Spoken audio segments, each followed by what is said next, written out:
Yorùbá bọ̀ wọ́n ní iyán ló ń jẹ o ọkà lóògùn àìrí rárá òun là ń jẹ̀kọ kẹnu mọ́dilẹ̀ òun ní ti gúgúrú ẹja fẹlẹ́ ìṣe kẹnu mọ́dilẹ̀ lábala lérèfé níbi tá a ti mọ́ yọjú lójú fèrèsé abẹ́ẹ̀rí adúrú èrò tá a rí.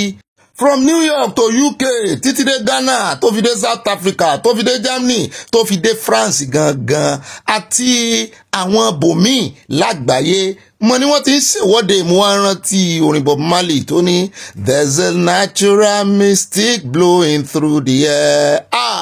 If you listen carefully now you hear. Natural mystic rèé o nípa Traore ti Burkina Faso ó ń jọ bí ẹni pé gbogbo aláwọ̀ dúdú gbogbo Áfíríkà ti unite papọ̀ báyìí o àwọn tí East Africa gan ṣùgbọ́n tán gbàgbọ́ wípé Áfíríkà ní oríran àwọn ti wá àwọn bíi Jamaica oríṣiríṣi wọn aláwọ̀ funfun náà wọ́n mọ̀ pawọ́pọ̀ wọn panupọ̀ wọn pa orí pọ̀ wọn pa ẹsẹ̀ pọ̀ wọn pa gbogbo nǹkan tán ní wọ́n papọ̀ wípé ṣẹ́ àní gbà. Ghana wá gbóhùn sókè South Africa gbóhùn sókè Nàìjíríà náà ó ti rìn wá díẹ̀díẹ̀ wípé Traore ti Burkina Faso a máa gbèsè lẹ́yìn ẹ bá kúlẹ̀kúlẹ̀ rẹ̀ nínú àkójọpọ̀ ròyìn lónìí ẹ sáfarabalẹ̀ kẹtẹ̀tìlẹ̀kùn ẹja kò ń bẹ́ o ẹja sáré dé ọ̀dọ̀ Natasha o. Latest lórí ọ̀rọ̀ Natasha ó náà ní ti lọ́ọ̀yà Àpábíò gbogbo yín lẹ mọ̀ wọ́n bí ẹni mo wó sànù níyàn bẹ́ẹ̀ náà ni ọ̀gá àgbà pátápátá níyàn fún ẹgbẹ́ NBA ńgbà kan àwọn kan náà wà ń bẹ̀ mọ́ nísìnyí o ẹ ti gbọ́ orúkọ wọn rí oríǹgì bẹ́ẹ̀lì Àgbákòbá. Bàbá yìí ó ní lead counsel fún senate president òun ló jáde lẹ́nu ọjọ́ mẹ́ta yìí tó sọ wípé kí Natasha kó withdraw kéèsì ẹ̀ pé kó sì bẹ Àpábíò àti wípé gbogbo bóun ṣe study kéèsì pé Natasha ò ní kéèsì wípé òun ló fẹ̀sùn kan Àpábíò pé kó fẹ̀rí síta kó jẹ́ kóun rẹ́rìí wípé ọ̀nà méjì ni ló làálẹ̀ ló lè yanjú ọ̀rọ̀ yìí pé nínú kó bẹ̀bẹ̀ tàbí kó fi ẹ̀rí hàn òun. Natasha ti wá dá lóhùn o ṣùgbọ́n ká tó sọ tí Natasha sọ ẹ jẹ́ àkọ́kọ́ gbọ́ lẹ́nu bàbá Àgbákòbá tó jẹ́ lead counsel fún Àpábíò. Ẹ jẹ́ àgbọ̀ bó ṣe ṣe atótónu tó ní Natasha ò ní kéèsì àti wípé kó já wọn nítàn mọ́ nípa ẹ̀rí rẹ̀ wọ́n ní sẹ́yìn ládájọ́ ni. Tẹ́ẹ̀bí wá ń kọ lẹ́tà sí wípé kó clarify bó ni Àpábíò ṣe ṣe ọjọ́ wo ni táìmù wo ni. You recall that there was a letter I sent to the distinguished senator requesting her to clarify the fact that she made very grievous allegations against my clients concerning sexual harassment on the 8th of December 2023. But the following day, she was eulogizing the same person who she accused just the day before. And I found that very unusual.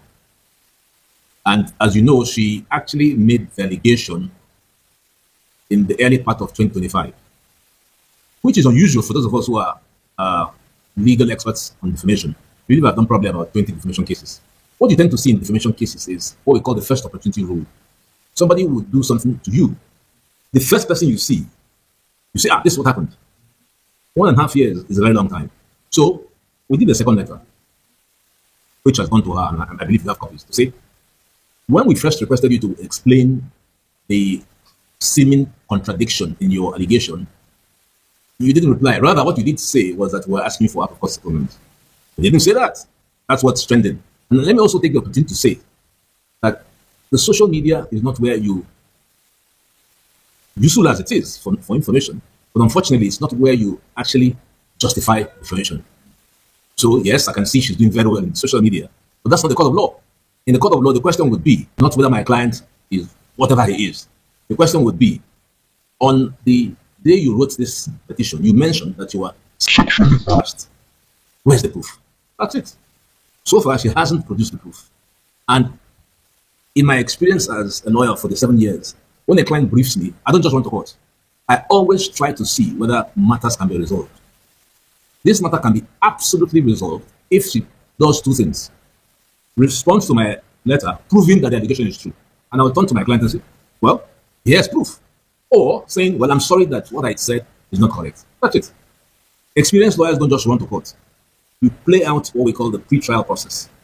Give opportunity to the person who you intend to sue to say, I will not go to court if all you do is to apologize. That's all.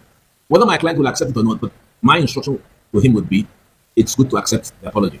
sẹ́yìn náà ń gbọ́ àgbà ọ̀jẹ̀ tó jẹ́ sànù yìí wọ́n ń ju ọ̀gẹ̀dẹ̀ sí ọ̀bọ nàtàsà wọ́n rò pé yóò hàn kí lẹ̀ ń béèrè púrúfù fún èèyàn fi ẹ̀sùn kàn yín ẹ̀ ń béèrè púrúfù lọ́wọ́ ẹ̀ pé kó púrúfù ẹ̀ fún yín pé ṣé lóòótọ́ ni kí ló kàn pẹ̀lú kìnìún sọ fún yín pé ẹ̀yin ló ń fẹ́ púrúfù ẹ̀ fún ni kò lóhùn ẹ̀yin ló ń fẹ́ púrúfù ẹ̀ fún lọ́ọ̀yà yìí náà ń lo ọgbọ́n nítorí wọ́n mọ̀ wípé ọ̀rọ̀ ọkùnrin àtobìnrin ò ṣeé dá sí pàápàá jùlọ ní kọ̀kọ̀ tó bá ti di ọ̀rọ̀ wípé ó ń ṣe sí mi ó fẹ́ ṣàtúnṣe wà mí ẹ̀wọ̀n àńdọ́gbọ́n béèrè proof ṣé ẹ̀yin lílé ẹjọ́ ni amọ̀pẹ́ ti lo 47 years amọ̀pá gbá ọ̀jẹ̀ ní tó bá ti dọ̀rọ̀ judiciary ṣùgbọ́n sí ẹ̀yin ní ilé ẹjọ́ àbẹ́yìn gangan ní òfin tẹ́yìn mọ̀ tó rámòfin ni ẹ sì pàdé nkọ́ọ̀tù ṣé ẹ fẹ́ ṣe Natasha lóore ni so bó béèrè oore lọ́wọ́ yín nítorí ẹ̀ ń sáǹd bí ẹni pé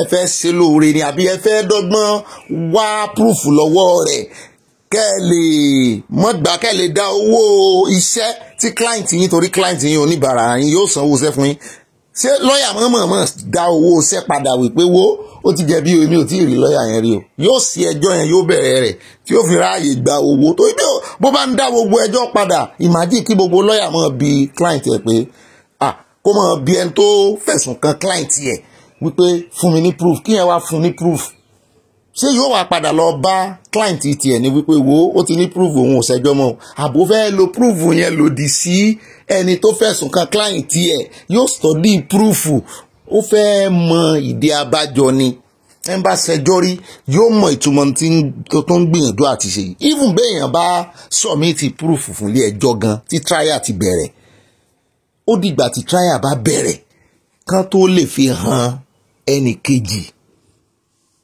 yóò submit ó ní bá ṣe máa submit proof kí wàá ní ẹ̀yin ń ṣe bí adájọ́ bí ẹni pẹ́yìn ládájọ́ lọ́ọ̀yà ní for that matter lọ́ọ̀yà ó ti jẹ́ pé sáànù ní ṣùgbọ́n ẹ̀ ń represent èèyàn kan ní òun náà sì ní lọ́ọ̀yà tí ń represent tiẹ̀ lọ́ọ̀yà tiẹ̀ ò ṣe kọ̀wé sí oníbàárà tí wípé kó náà mú proof àbí gbogbo yín lẹ́jọ́ ní proof àwọn oníbàárà méjèèjì ló ní proof kí oníbàárà tí yín tó jápa bí òun náà submit proof wípé kò rí bẹ́ẹ̀ àbí bẹ́ẹ̀ nǹkan bá ní ó rí bẹ́ẹ̀ wọ́n fẹ̀sùn kàn yín oníbàárà yín pé ó ṣe nǹkan báyìí ó lòun ní proof ẹ̀yin kọ́ lòun fẹ́ fún ẹ̀yin náà tẹ́ ń béèrè proof lọ́wọ́ ẹ gba proof tí yín wá lọ́wọ́ oníbàárà yín kẹ́yìn náà fi proof fún gbogbo ọmọ Nàìjíríà tàbí fún Natasha fúnra rẹ̀ pé kò rí bẹ́ẹ̀ kò jù bá náà lọ ọ̀rọ̀ ẹnu lẹ́yìn náà ń sọ láti jọ yìí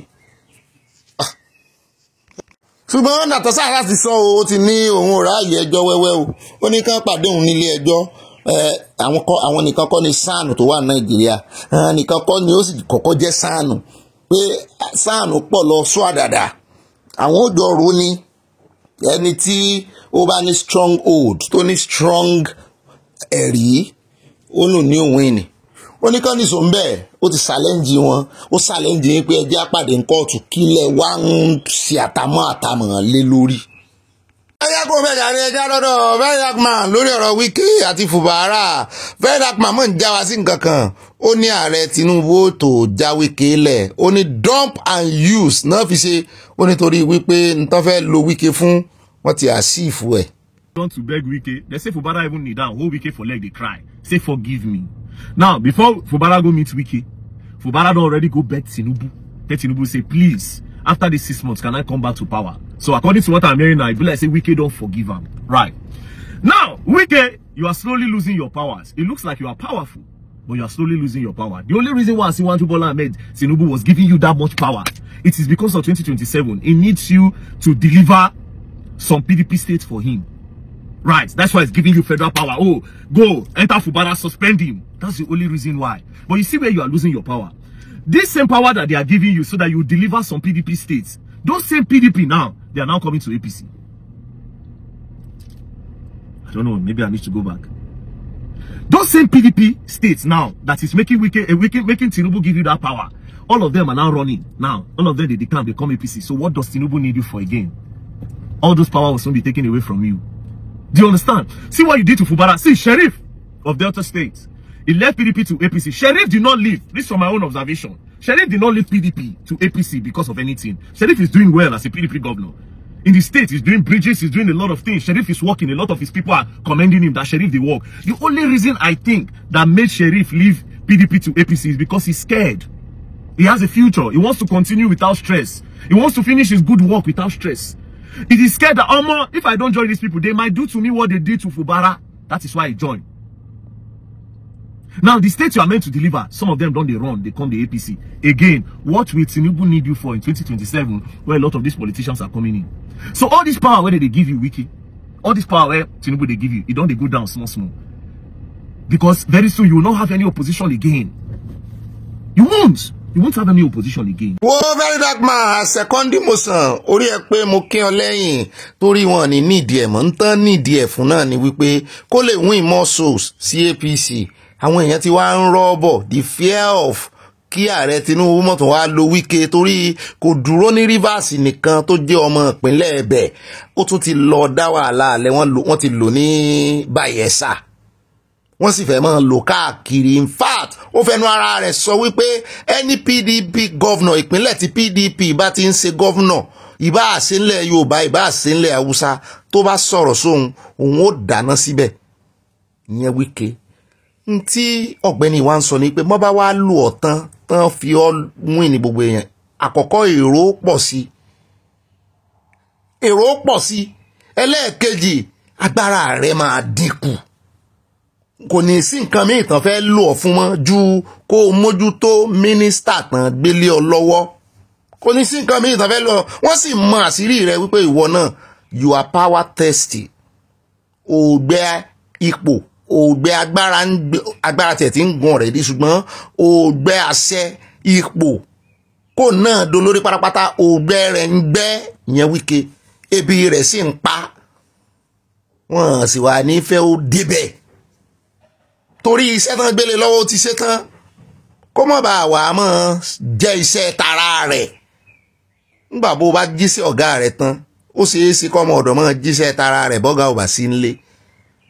Òótọ́ ni permutation gidi ni tí very dark man sọ. Sẹ́yìn gbàgbọ́ ó dáa ní báyìí ẹja kò ń bẹ̀ ẹja sáré dé inú ìròyìn eléyìí ó ṣe kókó gan-an tẹ́ ẹ bá ń gbọ́ kámà ẹ̀san àdàbí ọmọ Nàìjíríà gbogbo àwọn bàbá tẹ̀ ń wo ìyàwó òfin wọ́n ṣe ẹ̀yẹ́ o ṣùgbọ́n ọjọ́ ẹ̀san ló dé ẹni sí àwò àwọn tó ti ṣiṣẹ́ fẹ̀yìntì fún Nàìjíríà gẹ́gẹ́ bí ọlọ́pàá àwọn ọlọ́pàá tán ti fẹ̀yìntì ṣùgbọ́n tí àwọn ọ̀gá ọlọ́pàá tó wà ń bẹ̀ ní ìsìn tán fìyà jẹ wọ́n yàtọ̀ sí orin solidarity tó pa wọ́n pọ̀ tẹ́ ẹ bá rí bí wọ́n ṣe ń sun ẹkún wọ́n mú ọ̀rọ̀ bàbá kan wá fún yín nínú wọn bàbá tí ń sọ̀rọ̀ yìí ó lóun ti ṣetán tóun fẹ́ kú sí wọn lọ́rùn ó lóun ò ní lọ ilé àfi tán bá fóun ní ẹ̀tọ́ òun ó lẹ́tọ́ òun ni òun ò bẹ̀ wọ́n ó wá sọ ó ní tán bá sì dáhùn lóhùn ó lóun rẹ́dì láti rè darapọ̀ mọ́ Boko Haram. Mo bá lanú lẹ̀ báyìí mo ní ráyé yín lóde ẹjẹ́ àkọ́kọ́ gbọ́rọ̀ lẹ́nu ẹ̀ka tó sa tó tónú lé lórí bóyá àwọn ọlọ́pàá tán wà ní sáfíìsì ní ìsìn wọ́n mọ̀ fẹlẹ́ ìsàríkọ́gbọ́n pé àwọn náà tó rí táyà kí làwọn mọ̀ jẹ.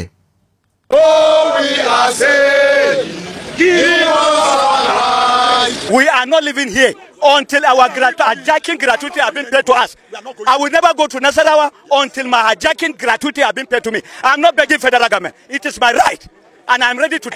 And if I see that no, I will go and join Boko Haram.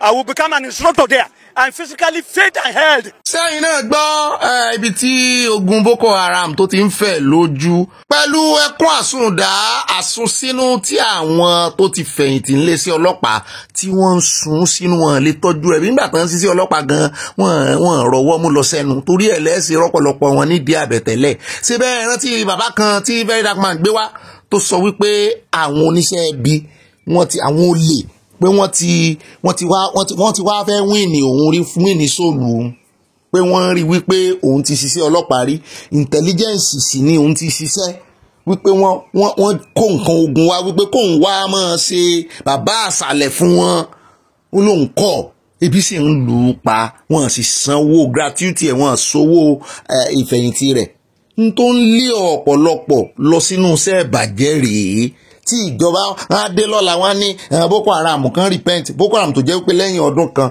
bá mú fọ́nrán kan wá fún yín lọ́dún tó kọjá táwọn kan kóra wọn jọ tó ń bínú tó ń ṣẹ̀wọ̀nú Boko Haram tó ti repent tó sọ pé gbogbo tí ìjọba tí wọ́n promise àwọn wọn ni wọ́n ṣe wọ́n láwọn ó padà sí di Boko Haram sẹ́yìn náà wá ń rí báyìí gbogbo làálàá àwọn ń ṣe kinetic energy àwọn kan ń fàyè wọn fún kínní àwọn ń dọmọpọ̀ tọ́ àwọn ti rehabilitate wọn ǹjẹ́ so make sense nígbà tí àwọn tó sin ìjọba gan ṣùgbọ́n kì í ṣe bí ìjọba o ẹ̀bi àwọn ọlọ́pàá ìní ò torí nígbà tán bá wà nínú aṣọ wọn ìrántí agbára mọ́ gùn wọ́n àwọn làwọn tó báyìí àwọn làwọn lè take law into their hands wọn kì í rí àwọn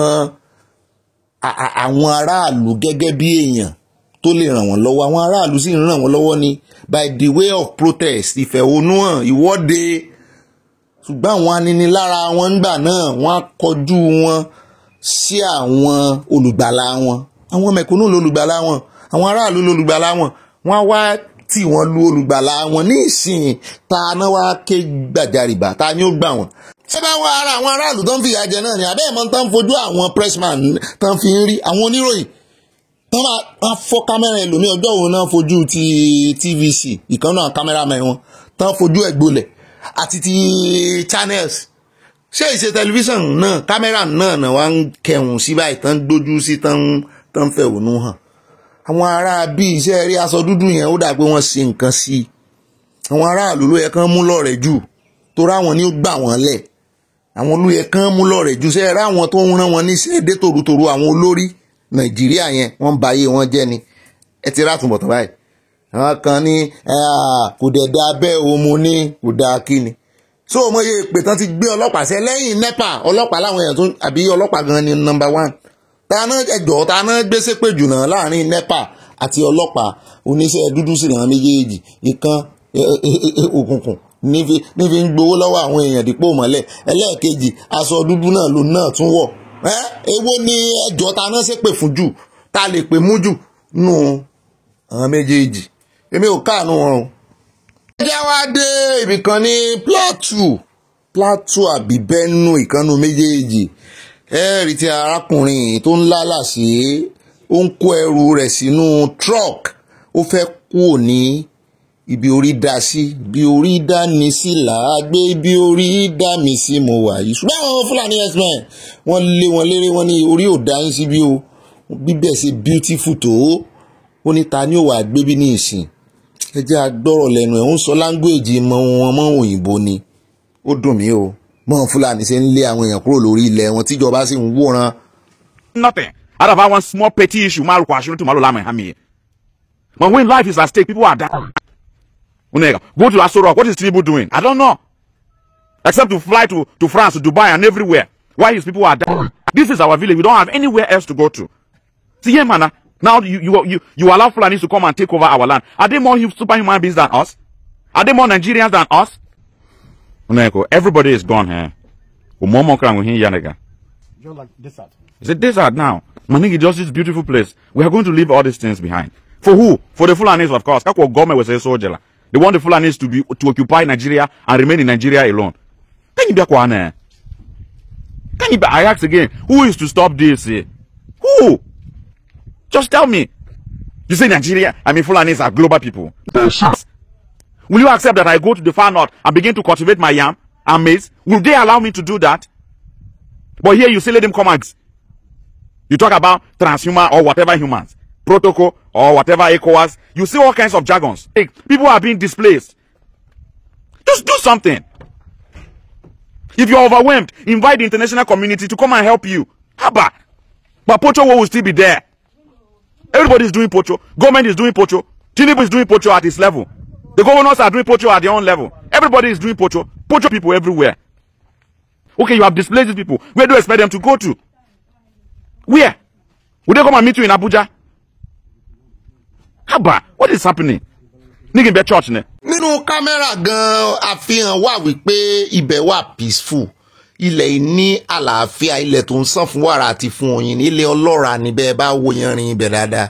Ẹni bó mo ṣe rí ọkàn mi sọ fún mi ẹ wò ó kò sí ilé rẹ́gẹ́dẹ́ kan tó bẹ́ẹ̀ jù bẹ́ẹ̀ lọ ṣùgbọ́n ẹ rí wípé wọ́n ń bára wọn gbé pọ̀ lálàáfíà wọ́n sì máa ń kọ́lé wọn rè pàápàá jùlọ àwọn Benue wọ́n ń bára wọn gbé pọ̀ lálàápàánù mọ́ bo ilé wọn mọ́lẹ̀ ni ẹ wò wọ́n ń gbé lálàáfíà kò sí wà àwọn kan sì ya wọbẹ̀ wọ́n sì ń yìnbọn sporadically wọ́n sì ń gbẹ̀mí èèyàn wọ́n ti wá sọ ilẹ̀ ọlọ́ràá di ilẹ̀ tó ń sàn fún ẹ̀jẹ̀ àwọn aláìṣẹ̀ èèyàn kan wá ń sọ fún wa wípé ká mọ̀ sọ pé wọ́n mẹ̀jẹ̀ mọ́ ọ̀rọ̀ bàbá yẹn ò tiẹ̀ ta sàn wà mẹ̀jẹ̀ Nàìjíríà. ẹ jẹ́ kó lọ́dọ̀ àwọn mujẹmujẹ ẹ jẹ́ adé inú ìròyìn tí ó mọ̀ tẹ̀lé amúròyìn kan wá fún yín lánàá nípa ìpínlẹ̀ Kwara tí wọ́n ní vacancy wà fún àwọn dókítà ṣùgbọ́n tí wọ́n rí èèyàn wá apply bá a sì ṣe ń gbọ́ báyìí wọ́n ló ti wá lé dandan yìí o wọ́n ní ìwọ̀nba àwọn dókítà tó wà ní gbogbo ìpínlẹ̀ Kwara wọ́n ní wọn ti ẹ̀ tó 100 wọ́n ní 89 ní gbogbo wọn ẹ wàá wò pé kí ló kan Kwara pẹ̀lú Sanwó-Olú ẹ jẹ́ àgbòpọ̀ kẹ́ ẹ lè mọ tá a mí kẹ́ ẹ lè mọ bí tá à ń lọ gangan. oúnjẹ bẹ́ẹ̀ ni pé afẹ́fẹ́ tó ń fẹ́ nìsín káàkiri gbogbo ìpínlẹ̀ ó ti jáde ìpínlẹ̀ Èkó náà àwọn ní dókítà àǹtí wọn ṣùgbọ́n gbogbo ìpínlẹ̀ làwọn ọmọ Nàìjíríà ti ń japa báyìí. n tó fi wá kan ìpínlẹ̀ Èkó mẹ́bàá gbàgbé ìgbà tí àgbò méjì àgbò léyà tó máa ń kanra wọn òun náà ní ti ibi tí a ti gbọ́ pé Sanwó-Olú ń rawọ́ ẹ̀bẹ̀ wípé kéèyàn yúùtù ẹ̀yin òbí wọn ni àbáwọn pàrọwà fún yín wípé kẹ́ ẹ aláwọ̀ àwọn ọmọ yín kan jọyìn iṣẹ́ ológun ẹni kíni ẹni bọ́ná ti ń gba fọ́ọ̀mù ẹ lọ sí Aláùsá wọ́n ní fọ́ọ̀mù wà nílẹ̀ rẹpẹtẹ wọ́n ní àwọn yúùtù Yorùbá lẹ́kọ̀ọ́ pàápàá jùlọ wọ́n náà ń sá láti ṣiṣẹ́ ológun mo ní tẹ́lẹ̀ ńkọ́ ẹ gbọ́ kúlẹ̀kúlẹ̀ rẹ̀ àti àlàyé tó pọ̀ nínú àkójọpọ̀ ìròyìn lónìí. wo bọ́rọ̀ tí mò ń bọ́ sọ ọba wù ọ́ kó bú mi ọba wù ọ́ kó kọ́mẹ̀ntì wèrè èdè tó ń gbọ́ lẹ́nu mi irú èdè wo lọ́jọ́ sọ́jọ́ kedu ọdín ma kọjọ́ sọ́jọ́ gàúrí gàúnà alájì bá kó mi kọjọ́ torí wọn ọba yíbò tán wọn ò sì bá Haúsá tán Yorùbá pọ́nbélé ló ń gbọ́ lẹ́nu mi wàláì Yorùbá nìṣẹ́ ó dúró ẹ bá ní Yorùbá nìṣẹ́ ò ní dúró ẹ̀yìn rẹ̀ ni ó ti dúró àgbà ẹjẹ àti ẹsẹ kìnní ká tiẹ̀ dádúró wò rẹ káwọ bí ó ṣe rí à ń tà wá fáwùsá ń tà wá fún yíbò láti yọ ọjọ́ ń fìyà jẹ wá ẹjẹ àgbà Yorùbá ní sàn ká tiẹ̀ dán wò náà káwọ bí ó ṣe rí èmi sì mọ̀ pé rere ni ó fọ̀ jáde wàláì àwọn Yorùbá bọ̀ wọ́n ní kàkà kí kìnní kó sí akápò ẹkùn oníkálukú ọ̀sọ̀dẹ̀ tiẹ̀ lọ́tọ̀ọ̀tọ̀ ni o ẹjẹ àsọdẹ̀ tiẹ̀ alọ́tọ̀ àwa ọmọ Yorùbá ẹjẹ àfinúkonú yóò Yorùbá ronú wò ẹjẹ àgbà Yorùbá ní sàn kó dúró yóò sì dúró pẹ̀lú àṣẹ Ọlọ́run àti àtìlẹ́yìn ànábì wa Muhammad sallallahu alaihi wasallam Yorùbá nation ọ̀kan ni wá.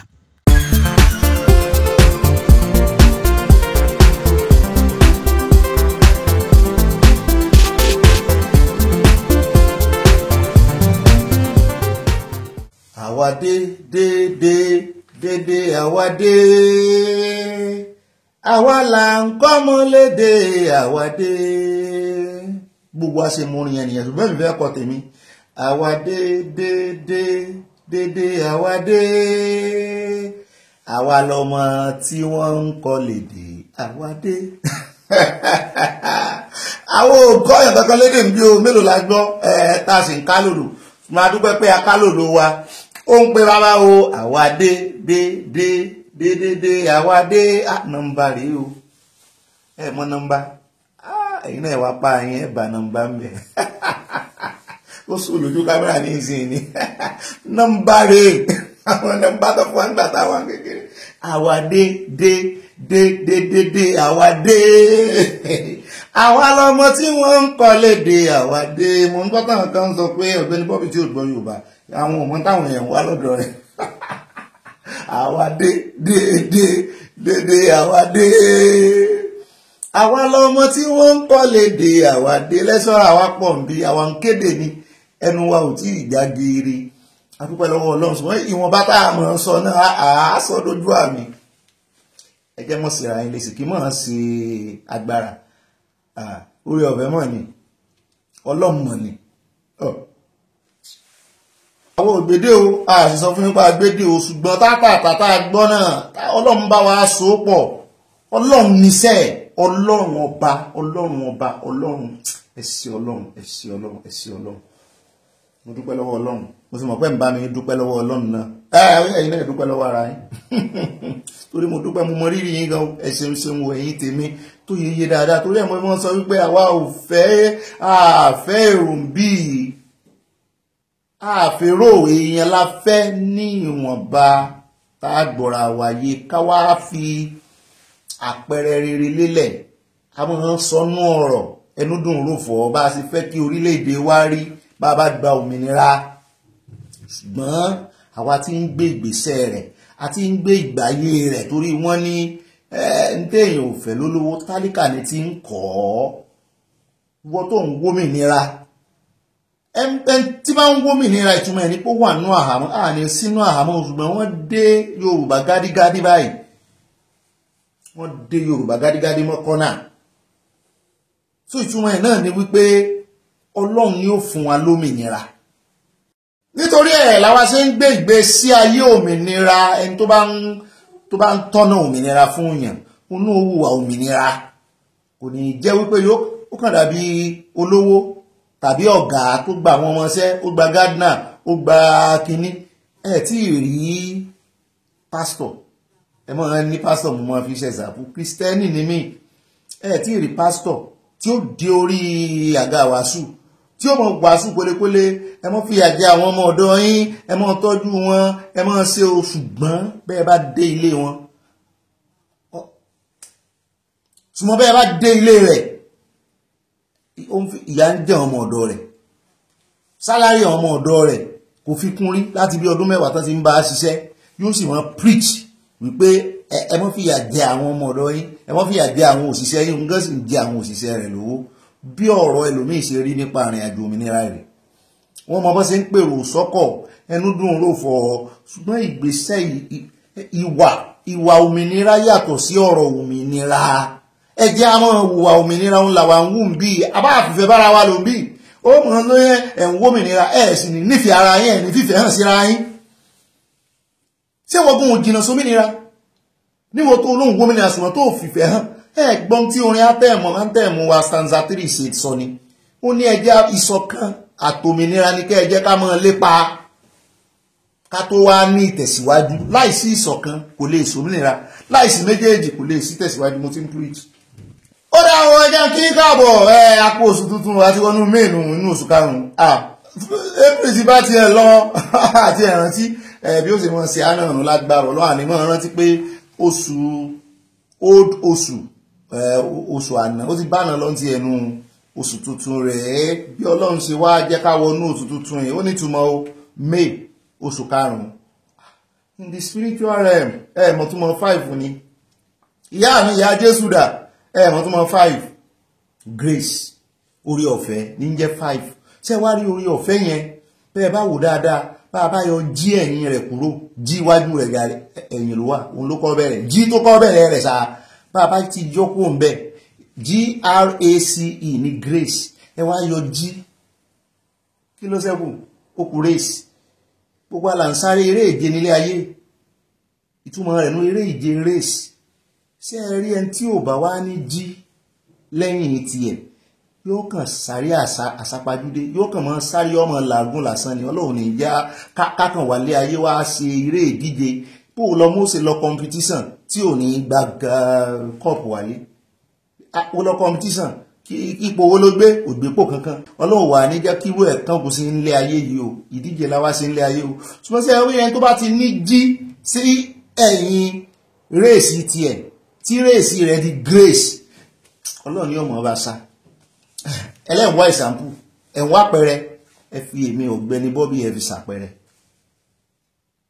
G factor ń pè á ti ṣàlàyé rẹ̀ rí inú live program wa G factor ní grace gbogbo àlà ń sáré èje ṣùgbọ́n ẹni tí ò bá ti ní G nínú tiẹ̀ irú wọn ní máa ń sáré tọ́kàn máa ń láàgùn tán sì rí gbogbo adúrú eré tán ti sá bí ìgbà téèyàn gbé ẹsẹ̀ kan ẹ̀mí kéèyàn máa sáré látànà kó wá rí gbogbo eré tó ń sá látànà yẹn bí ìgbà tó kàn gbé ẹsẹ̀ kan síwájú ni kò ní irú ẹ̀ ò ní kán gùn sí ni kò ní kán gùn sí mi náà ṣùgbọ́n sí ẹ rí oní grace ò tiẹ̀ ní gbẹ́sẹ̀ tí ó fi bára rẹ̀ wájú torí Ọlọ́run ni ó ní bá a sáré torí ẹ̀ mo ṣe máa ń sọ pé àti yọ̀lẹ́ sọ́lọ́run lọ́rùn orí ọ̀fẹ́ láàfin lonú oṣù tuntun yìí o láti Ọlọ́run Èdùmàrè ìwọ tó bá ti ń fi agbára lò ọmọ àdúrà gbà fàdúrà lẹ̀ nínú oṣù yìí tọrọ orí ọ̀fẹ́. Èmi ò ní oyè ọlẹ́dì àdúrà o ẹnu ò láyé ó mú ọba ọ̀rọ̀ àgbàdúrà o ṣùgbọ́n fi kódà mọ́ gbà ṣùgbọ́n forí ọ̀fẹ́ kún tí mo fẹ́ sọ nù mọ́ fàdúrà lẹ̀ mo ṣe mistake ń bẹ̀ mọ́ fàdúrà lẹ̀ ṣùgbọ́n fi orí ọ̀fẹ́ kún tó ti yá gbogbo ntẹ́yìn náà bá ń ṣe nínú oṣù yìí oṣù 5 on the 5 oṣù karùn-ún ẹ lo orí ọ̀fẹ́ oṣù karùn-ún ẹ pàṣẹ fún pé kí orí ọ̀fẹ́ darapọ̀ mọ́ yín. Mo ti ń preach ju preaching la fi bẹ̀rẹ̀ ẹ mọ́ bínú ó dáa mo kí yín káàbọ̀ àwọn yín náà ní ibà bí wọ́n lè bá yànnà náà èmi náà ní bá rìn gínígíní àtúnira wá ń gínígíní sí orí ọ̀fẹ́ láàfin ra wá ń gínígíní ní oṣù orí ọ̀fẹ́ oṣù orí ọ̀fẹ́ láwa o mọ́ làágùn o Ọlọ́run ti God bọ́ tí ọba kí o mọ́ fàágùn ṣe o nínú oṣù yìí o kọ́ oṣù ikọ́ yóò sì jẹ́ fún ọ láti Ọlọ́run Èdùmàrè. Ó dá o èmi náà ní ibà àlẹ́jẹ́lì ibà rìpọ̀tẹ́lì ohun tẹ́ ẹ bá gbọ́ lórí ìkànnì àwọn òtánú àbùkù báyọ̀ àwọn ń pàkíyèsí àwọn èèyàn sí ni o pé mọ̀jẹ̀ kan borúkọ rẹ jẹ́ o làṣẹ ń pàkíyèsí yín sí o ẹ lè pè mí ní ibà ọ̀pàpà parada ayá parada odò ọ̀gá ayọ̀gá parada odò ayá nu abala kọ́mẹ́sẹ̀sì mi náà ní ibà ọ̀pàkà ọkọ̀ àwọn òpèké ibà àwọn sweet 16 ẹ lè pè mí ní ibà gbé wọn débẹ̀ ibà Sanjo Abenko ibà lọ tààràtààrà torí orí òtítọ́ àti òdodo àpáta òtítọ́ àti òdodo la gbé ìròyìn wa lé nítorí ẹ̀ ní Yorùbá fi lọ tán fi bọ̀ tán ní ìsàn láàrin ajẹnimúni pẹ́kọ̀rọ̀ tí múni pẹ́kọ̀rọ̀ nínú ọjọ́ kìíní oṣù karùn-ún ọdún 2025 kẹ̀rẹ̀kẹ̀rẹ̀ ń lọ náà nu mo tún ti dé o kólókó mọ́ lè roko wọn ò ní ẹ mọ́ roko ẹ sáfi nǹkan sétí ibi tẹ́ bá ti ń lò pẹ́ sáà mọ́ wẹ ìwò nítorí àwọn Fúlàní herdsmen wọn ò ní kọ́lọ́nà mọ́rọ̀ náà ẹ̀yẹ̀ náà yín dáadáa ṣùgbọ́n ẹ fi APC sétí kẹ́ ẹ mọ́ gbọ́ròyìn ọ̀gbẹ́ni Bobby àtàyà ká lọ torí bẹ́ẹ̀ bá roko bẹ́ẹ̀ bá yẹ̀ náà kí là á jẹ ntá sì jẹ ó ṣàgbà ntá wọ̀ àbí so torí ẹ̀ ní yóò bá fi bọ̀ tán sọ wípé bóúnjẹ bá ti tán nù sẹ́ ìṣẹ́bùṣe o nítorí ẹ̀ gbogbo bẹ́ẹ̀ ṣe rí àwọn Fúlàní tán lọ tán bọ̀ tẹ́pẹ́ àwọn àgbẹ̀ wa náà àtáàkì wọ́n fẹ́ gba oúnjẹ lẹ́nu wa ní Ọlọ́run ò sì ní fún wọn ṣe. Mo dúpẹ́ lọ́wọ́ gbogbo yín o tẹ́ ń bá mi pín tẹ́ ń wá tẹ́ ń máàkì pírẹ́sẹ̀ǹsì ó dá owó lè tẹ́ rí inú abala lérèfé ayọjú lójú wíńdò ní o lójú fèrèsé ìgbà míì mọ́mì wa Dorcas Jalo wọ́n máa ń ní ojú bá wọ́n máa ń ní orí bá kó nílànà jókòó sí àdúpẹ́ lọ́wọ́ Ọlọ́run ẹnu ọ̀nà láàrin ìgbà olé báyìí o gbogbo ibi táwà dé ájúwe ibẹ̀ fúnra wa ádàmì tútù wájú ká lè tẹ̀lẹ̀ tútù ẹ mọ́ gbàgbé onú oṣù yìí oṣù orí ọ̀fẹ́ lèmíràn òwe ka ìròyìn fún yín lónìí ibà kéde fún owó Yorùbá káàbàtà náà ní ọ̀rọ̀ Yorùbá ibà kéde yìí fún Yorùbá káàbàtà náà ní o gbogbo ẹ̀yin tẹ́ ń sọ pé àgbọ̀ Yorùbá àgbọ̀ o òun lẹ tún gbọ́ wájú kámẹ́rà yìí mo máa ń sọ o ṣé mo sọ fún yín pé mo gbọ́ Yorùbá yóò gbọ́ Yorùbá ìwọ̀n bá kéékèèké tọ́lọ́run fún mi làwa náà ṣe kí ni lájókòó tì bí òwe tán sọ wípé master ó pe gbogbo àwọn ọmọọṣẹ́ rẹ̀ jọ ó fún wọn tálẹ́ǹtì èmi tálẹ́ǹtì ẹyọ kan náà fún mi ó fáwọn kan ní 10 ó fáwọn kan ní 20 ẹlòmíì fi tálẹ́ǹtì ti ẹ̀ pamọ́ kán wọ́n bá jí ṣùgbọ́n sí ẹ̀rí ẹyọ kan kékeré tó ra fẹ́mi hùn èmi mo fi sójú iṣẹ́ Ọlọ́run á da orí ọ̀fẹ́ pọ̀ mọ́ torí ẹ̀ orí ọ̀fẹ́ ni àwa ò àgbèdè o àgbọ̀n kankan nu Yorùbá orí ọ̀fẹ́ làrí gbà Ọlọ́run sì ń jẹ́ orí bẹ́ẹ̀ torí wíbẹ̀ jẹ́ bẹ́ẹ̀ tọ́lọ́mọ̀ ni. Àkọ́kọ́ nú àkórí ìròyìn tòní kámọ́lá ògúnjìnà kámọ́ bòpò lọ́lé olóró àdé Borno ẹni kí la fẹ́ lọ sí níbi tó ti ń jàdó olóró mi tún ti dún gbàmù on the 1st of May. Ẹni ta ló claim responsibility ológun ní kì í ṣe pé wọ́n àtáàkì èèyàn kankan o mú wá ní àwọn tó àtáàkì èèyàn níjẹta láti jẹta mo sì ń rí àwọn iléèwé ìròyìn tó sẹ́ ń gbé ìròyìn yẹn díẹ̀díẹ̀ ni mi ò fẹ́ dárúkọ iléèwé ìròyìn kò sí èyí tó gbénu wọn lẹ́lẹ̀ tá àmọ̀ tí mo ń sòótọ́ gan kò sí èyí tó gbé mu ní ṣé ìròyìn yẹn escape yín ni abẹ́rò pé ti last 2 weeks tó ṣẹlẹ̀ ilé iṣẹ́ ìṣẹ̀lẹ̀ ní mo bá dé orí ẹ̀rọ ayélujára ó ní TV station kan tó ń pè ní WON India ló ní mo bá ń bẹ̀ mo ní mo sì sọ fún yín pé lè táwà gbé náà ọ̀dọ̀ AIT láti rí Sahara Reporters náà sẹ́ gbé tiẹ̀ lánàá ni mo wá ń wò pé kí ló dé àwọn ìròyìn tó yẹ káwọn èèyàn máa gbére wọn ló bóyá ó ti sú wọn wọ́n jáde olóró lónìí wọ́n jù lọ́la. Èmi ṣe wàá rò pé eléyìí táwọn iléeṣẹ́ ológun Nàìjíríà jáde wá sọ̀rọ̀ lé lórí lónìí tán sọ wípé kì í ṣe pé èèyàn kankan lójú o, kì í sì ṣe àtáàkì látọwọ́ Boko Haram. Èmi rò pé tìjẹta yẹn ni. Mo tún wá fẹ́ fi confirm fún yín pé kì í ṣe Boko Haram náà lójú tìjẹta náà o. Ẹlẹ́mìíràn ti ń gbèrò yìí fògànà ń ò gbé àwọn ISWAP.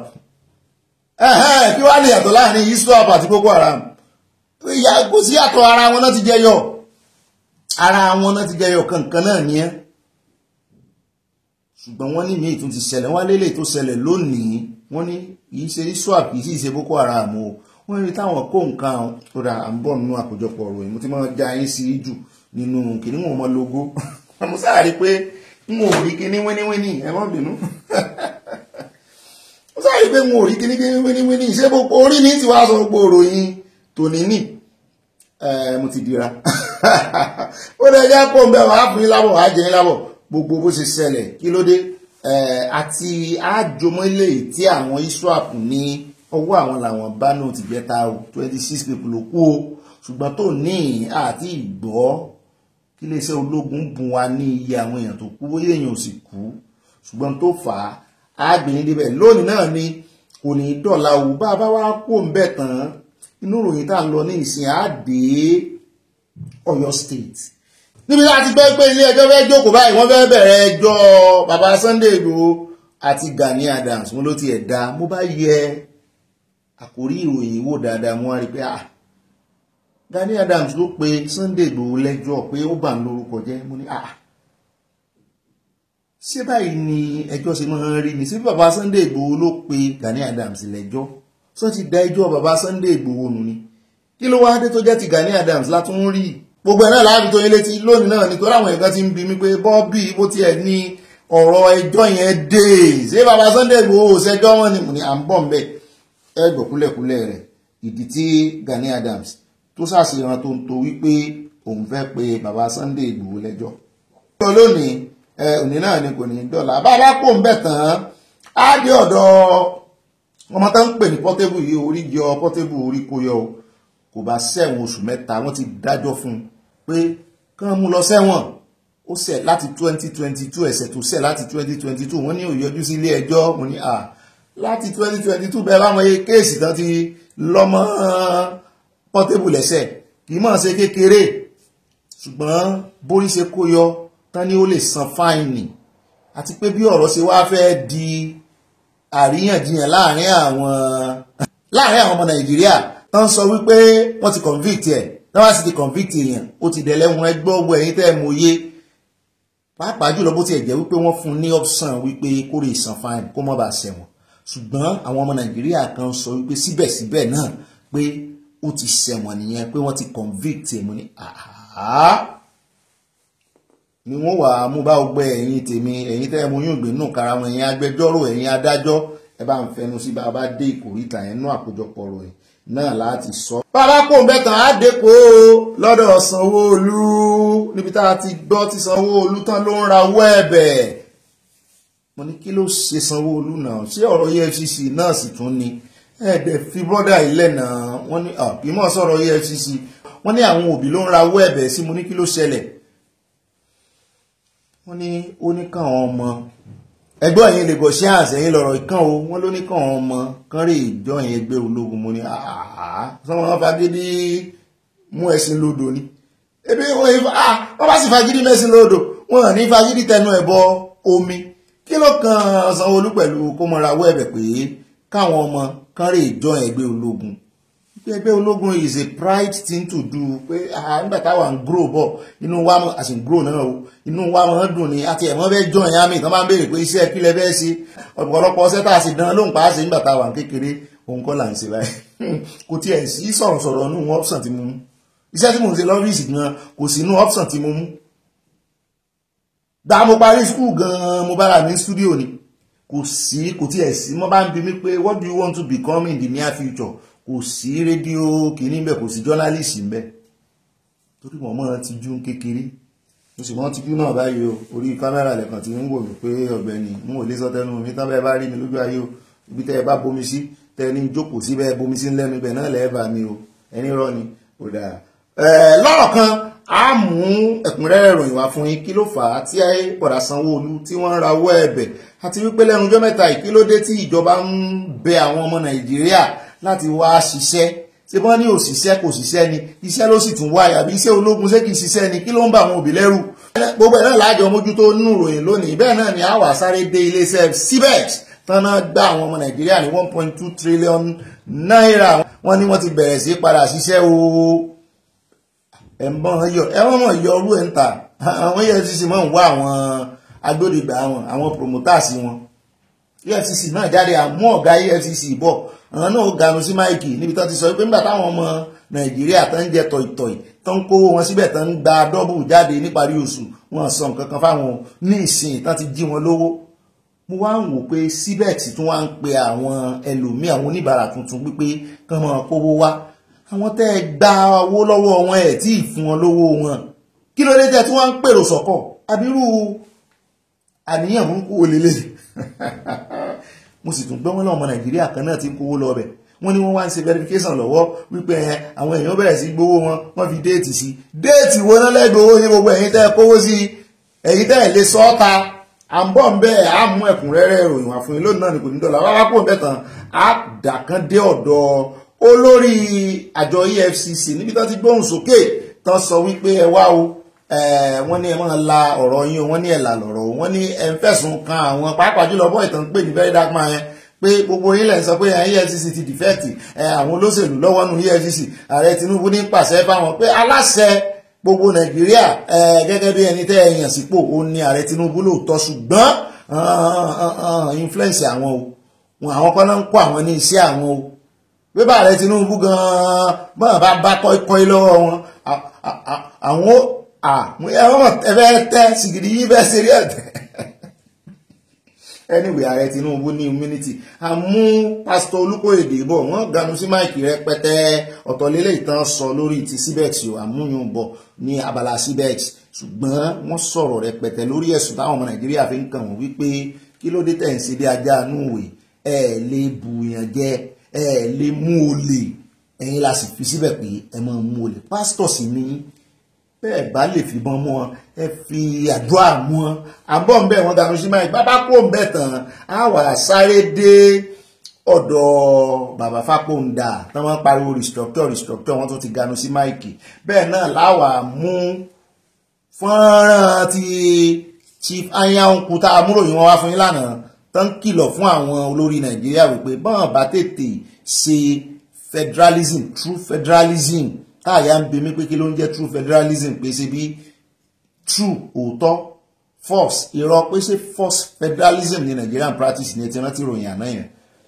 àmú fọ́nrán wọn wá gbàgbé ni ẹ mọ̀ bínú àmú wá lónìí ní fẹ́ẹ́rẹ́ jogi ṣùgbọ́n tí bàbá Fápóńdà láàfin dé ládé kí ló dé tó jẹ́ pé àwọn àgbààgbà Nàìjíríà restructure náà ń béèrè wọ́n fẹ́ remain in the system tó wá jẹ́ pàwọ̀ ọ̀dọ́ là ń béèrè wípé kó ní kálukú lọ lọ́tọ̀ọ̀tọ̀ bó ti ẹ̀jẹ̀ wípé àwọn méjèèjì tá a fẹ́ mú wáyé náà àti bàbá Fápóńdà àti Chief Emeka Anyanwu tó ti gbà kan jẹ́ Secretary General ní Commonwealth àwọn ń ṣe ìkìlọ̀ wọ́n fi ìkìlọ̀ sí restructuring ìpè restructuring táwọn ń pè wọ́n ń pèrò sọ́kọ̀ restructuring ṣùgbọ́n wọ́n fi ìkìlọ̀ sí constitution ní bàbá Chief Emeka fẹ́ kan tún ṣe ṣùgbọ́n àti constitution àti regional àti bàbá Fápóńdà ń béèrè restructuring náà ní gbogbo ẹ̀ bá dé igbákejì sì ti sọ wípé under my boots wọ́n ti ń pariwo ẹ̀ tipẹ́ a sọ púpọ̀ lọ́rọ̀ lórí ọ̀rọ̀ yìí lónìí náà ni kò ní dọ́là bá pò ń bẹ́ẹ̀ a sàrédé Gabon ní oṣẹ́ ẹ ti gbọ́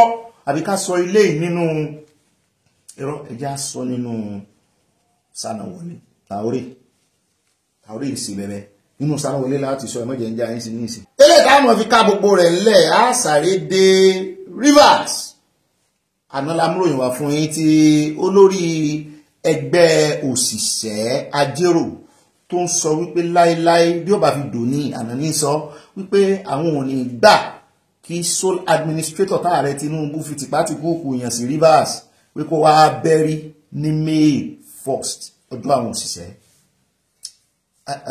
àjọ̀dún àwọn òṣìṣẹ́ ni káàkiri àgbáyé ni kò ṣiṣẹ́ lónìí náà ní ìsìn ṣùgbọ́n mi lọ bí iṣẹ́ mo ṣe dé ní o dọ́bù làágbà lónìí owó dọ́bù owó dọ́gbù ni wọ́n tó bá ti ṣẹlẹ̀ tó. Lọ́ọ̀kan àná náà atúmúròyìn kan náà wà fún yín táwọn àjọ NBA tán yarí fún sole administrator náà lọ́ọ̀yà náà bá tú yẹyẹ síta náà bá gba embassy USA lọ l'Àbújá àwọn lọ́ọ̀yà àti Rivers State ni o torí sole administrator ń bẹ wọ́n láwọn ò fẹsẹ̀ abalajọ tí ajéròfin ní àwọn ò ní gbà kó wá represent ẹni tó yẹ kó wà ń bẹ tó jẹ́ Fubara náà bá tẹkọ̀ létí náà bá pe Fubara kí ni mẹ́sẹ̀jì ẹ sáwọn aráàlú ìwọ gangan ìwọ náà fi jẹ́ ìwọ gangan làgbà oyè ìwọ la fi jẹ́ sọ̀rọ̀ sókè wọ́n kàn suspend ẹni kò sínú òfin àwa recognize ẹ gẹ́gẹ́ bí gómìnà kí ni mẹ́sẹ̀jì ẹ Fubara náà bá gbóhùn sókè àbọ̀m̀bẹ̀ lónìí náà ni kò ní dọ́là bí ẹni pé wọ́n bá ń dojú ti sole administrator bí ẹni pé òun nìkan ló dá wà báyìí Ọ̀yọ́ ló wà ó dá wà ní ìlú àìlọ́nà àwọn àkórí ìròyìn àṣàyàn rẹ̀ àṣì justice sí bá a bá dénú àkójọpọ̀ ìròyìn ní báyìí já wọnú abala tí ó mọ̀ kan abala sánáwọlé abala ẹ̀sọ́ pé ọ̀rọ̀ àwọn ọmọ wa ó ti mọ́ lẹ́nu báyìí ẹ̀sọ́ mú sí ẹ̀sọ́ ṣìṣ mú kọlà sóhùn ní ẹ lè fi rí ọlọ́ọ̀sà sí mo sì ṣùgbọ́n ẹ sọ sínú ni pàkà mo ti yà ní fọ́tò ayọ̀ yín náà rí o the first photo tá a kọ́kọ́ yà nínú oṣù May oṣù oore ọ̀fẹ́ ṣé wá rí àtórí ọ̀fẹ́ àtàánú lọ́lọ́run ó fi kún ìrìn àjò wa nínú oṣù yìí láti Ọlọ́run Èdùmàrè àwa náà là á kògòjá àwa náà là á rẹ̀yìn May á tún wọnú ṣé gbogbo nọ́mbà á wọnú jẹ́ sọ parí á wọnú oṣù kẹfà ṣé rí gbogbo nọ́mbà láyé yìí ló nítumọ̀ in the spiritual realm 1 ní tiẹ̀ 2 ní tiẹ̀ 3 ní 4 ní 5 ní 6 ní 7 ní 8 ní tó fi dórí 12 ibi tí mo mọ̀ dénú wọn mọ̀ bóyá 13 ní tiẹ̀ ó dá o 21 náà ní àmọ́ nígbà àwọn tá tiẹ̀ lọ kérúbù àṣírà àmọ́ kálóríà mẹ́ta láti mọ́ bẹ̀rẹ̀ àìké kan o mẹ́ta àwọn ké méje àwọn ké 21 àmọ́ ké 91 àmọ́ fagún gbà mí ó dá o ẹjá wọnú abala sánáwọlé lọ alákọ̀ọ́kọ́ nú abala sánáwọlé táàmù mú gbọ́ alákọ̀ọ́kọ́ nú abala sánáwọlé táàmù mú dọ̀dọ̀ Traore ti Burkina Faso là ń lọ o ìwọ́de tí wá ń lọ káàkiri àgbáyé lọ́tún lósì lòdì sí àwọn aláwọ̀ funfun àwọn western world tí wọ́n mójú kúrò lára nǹkan àlùmọ́ọ́nì Áfíríkà aláwọ̀ dúdú tó jẹ́ pé nǹkan àlùmọ́ọ́nì wa náà fi ń pàwà invention tiwọn tí wọ́n ń dàbí ẹni pé àwa ò mọ̀ wúlò rẹ̀ wọ́n sì ní ẹ mọ iye wúrà là ń tà fún wọn náà ti wá sọ àwọn olórí wa dẹ́dún arìnlẹ̀ wọ́n wá ń gbá wọn bíi bọ́ọ̀lù lọ́tún lósì náà wọ́n wá rán wọn ṣẹ́ dé tòrutòru sí àwọn ọmọ Áfíríkà ìyà tí àwọn aláwọ̀ funfun fi ń jẹ aláwọ̀ dúdú wọ́n fìyà jẹ aláwọ̀ dúdú directly torí àṣírí ó tètè tú pé ẹ kó àwọn baba ńlá baba wa lẹ́rú títí ṣùgbọ́n ẹrú ẹlẹ́ẹ̀kejì tẹ́ ń kó wa ní ìsìn àwọn bíi tiwa tó jọ wá aláwọ̀ bíi tiwa lẹ̀ lò lé a lórí torí ẹ ti káwọ́ sókè ẹ ti answer wípé ẹ ní sí nídìí tí ń jẹ́ slavery mọ́ ṣùgbọ́n mental slavery lẹ́ ń fáwọn èèyàn sí ní ìsìn ẹ wá sápamọ́ sínú òkùnkùn ẹ wá taari àwọn tá a jọ jẹ́ aláwọ̀ kan náà ẹ taari wọn sí a ní tí ń ṣẹlẹ̀ nù káàkiri gbogbo orílẹ̀-èdè aláwọ̀ dúdú àwọn olórí tó wà ní ìlú wa káàkiri ẹran náà ń lò láti fìyà jẹ àwọn aráàlú bó lè yín ó ṣe ní nǹkan àlùmọ́ọ́nì tí ò ní mọ̀ lára ara ń tán sì ṣe títí tán fi pa Gàdáfì rèé bẹ́ẹ̀ bá dé Libya láyé níwà láàyè Gàdáfì wọ́n jọlá wọ́n jọrọ̀ Libya ti bàjẹ́ báyìí àwọn náà wọ́n ń gé kàbámọ̀ jẹ pé ẹni tán pè lọ́ta àwọn rèé olóore àwọn ni wọ́n sì bẹ̀rẹ̀ pẹ̀lú Gàdáfì wọ́n ti fẹ́ bẹ̀rẹ̀ pẹ̀lú Traore báyìí agbọ́tí kan nú àwọn ọ̀gá ológun USA tó lọ fẹjọ́ Traore sùn ní ọ̀dọ̀ Trump àtàwọn sínéètì ń bẹ ó ní ó ń lo nǹkan àlùmọ́ọ́nì pàápàá jùlọ gold ó ló ń lò fún ọrọ̀ ara rẹ̀ kí ló kàn ń bẹ ọdún tẹ́yìn ti wà bẹ́ẹ̀ sì mọ̀ pé nígbà tó lógun gbàjọba ń bẹ Traore ló líìdì wọn ó sì lé France nìkan kọ́ ló lé ó lé USA àwọn nìkan kọ́ ó lé Germany pẹ̀lú ó lé wọn tefetefe tí ó káàtì ẹ̀ sọ wípé ti France ló pọ̀ jù tó ràn án kó wọn lẹ́rú ọwọ́ wọn náà ti gba independence ṣùgbọ́n independence wọn gan ò pé kò dàbí alára àwọn kà lé ní èjì ẹ̀ta kò pé kò tiẹ̀ pé dàjì torí wọ́n tiẹ̀ sọ wọ́n ní Nàìjíríà sì ń gbádùn ṣebí Nàìjíríà ní CBN ìyẹn Central Bank tó ń kówó sí wọ́n ní foreign reserve wọ́n láwọn eléyìí wọ́n ní foreign reserve fún wọn wọ́n ní France ló wà wọ́n ní tán bá máa mówó jáde fẹ́ lówó nínú foreign reserve wọn wọ́n ní wọ́n máa apply gẹ́gẹ́ bí lóònù ni pé kí France yá wọn France náà ló bá ọrọ̀ ajé wọn jẹ́ gẹ́gẹ́ bá a ṣe gbọ́ àwọn náà ń lo nǹkan àlùmọ́nì wọn àwọn náà wá ń gbé àwọn èèyàn dìde ní ìsìn tẹ́ ẹ bá kàlé ní èjì iye ìgbà tí wọ́n ti lépa ẹ̀mí arákùnrin tẹ́lẹ̀ ìbò ń pè ní assassination tẹ́ ẹ bá mọye ìgbà tán ti lépa ẹ̀mí ẹ̀ lẹ́nu ìgbà tó gba kínní kì í ṣe kékeré wọ́n fẹ́ pa ni torí ẹ̀ ni wọ́n ṣe ń sọ sítórì kan pé ààrẹ Tinubu pé mi ò gba sítórì yẹn gbọ́ mo sọ fún yín ṣùgbọ́n eléyìí tí n bá gbàgbọ́ tí mo sì rẹ́rìí ẹ̀ n ó wà á pọ́nnu mọ́ òun ló dífá fún ìròyìn tá a fẹ́ mú wáyé across all the world bí ìgbà tó yẹ pé wọ́n kàn Ọlọ́run kàn fẹ́ atẹ́gùn yẹn wípé ó yá ẹ máa pariwo Traore ṣùgbọ́n ẹ̀rù ń bà mí fún kọ́lọ́run mọ̀ jẹ́ kán sọ ìgbẹ̀yìn rẹ̀ bíi ti Gaddafi torí ti Gaddafi ṣe fún àwọn ọmọ ìlú rẹ̀ ní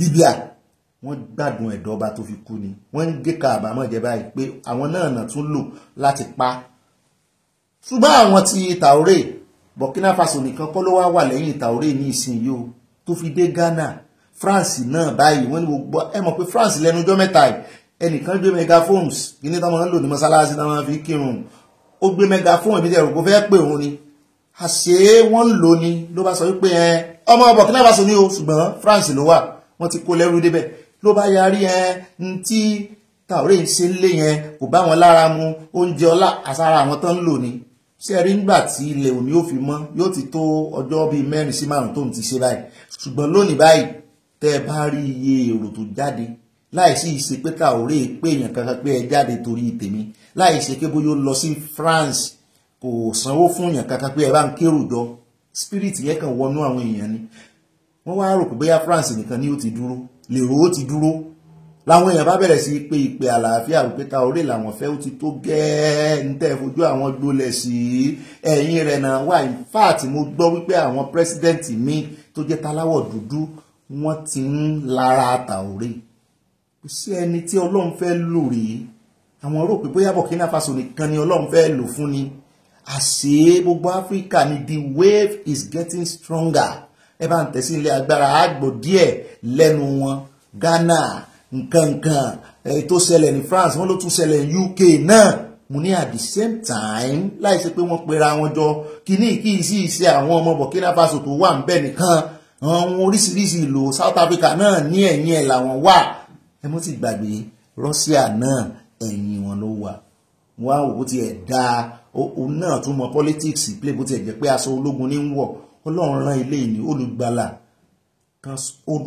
ńlá ní Traore ìjẹ́ o Traore tí ó gbà káwọn ẹlẹ́sìn kan ṣe yánmọ̀yánmọ́ nílùú òun kìrìsìtẹ́nì tó bá ṣe mọ̀nàmọ́ná sí mùsùlùmí ẹ sì mọ̀ pé lù rẹ̀ mùsùlùmí ló pọ̀ jù mẹ́ ó wá tiẹ̀ wà dójúlé mùsùlùmí gan pé mùsùlùmí tó bá ṣe yánmọ̀yánmọ́ sí kìrìsìtẹ́nì tàbí sáwọn ẹlẹ́sìn ní pé yóò jẹyàn rẹ̀ ńṣu ẹ bá ń tẹ́sí ilé agbára ẹjẹ́ àkàn gbọ́ ní fẹ́rẹ́ jógí arábìnrin kan ní Ghana ó sọ̀rọ̀ ìkan náà ní UK ó sọ̀rọ̀ wọn á wò pé atẹ́gùn yìí Ọlọ́run ọwọ́ rẹ̀ la bá ń bẹ̀ o ọwọ́ rẹ̀ la bá ń bẹ̀ o adùn ṣe bí n tọ́lọ́run lọ́wọ́ sí ó yá ẹ bá ń tẹ̀sí ilé agbára Traore is not just the president yóò olùgbàlà náà ń pè báyìí.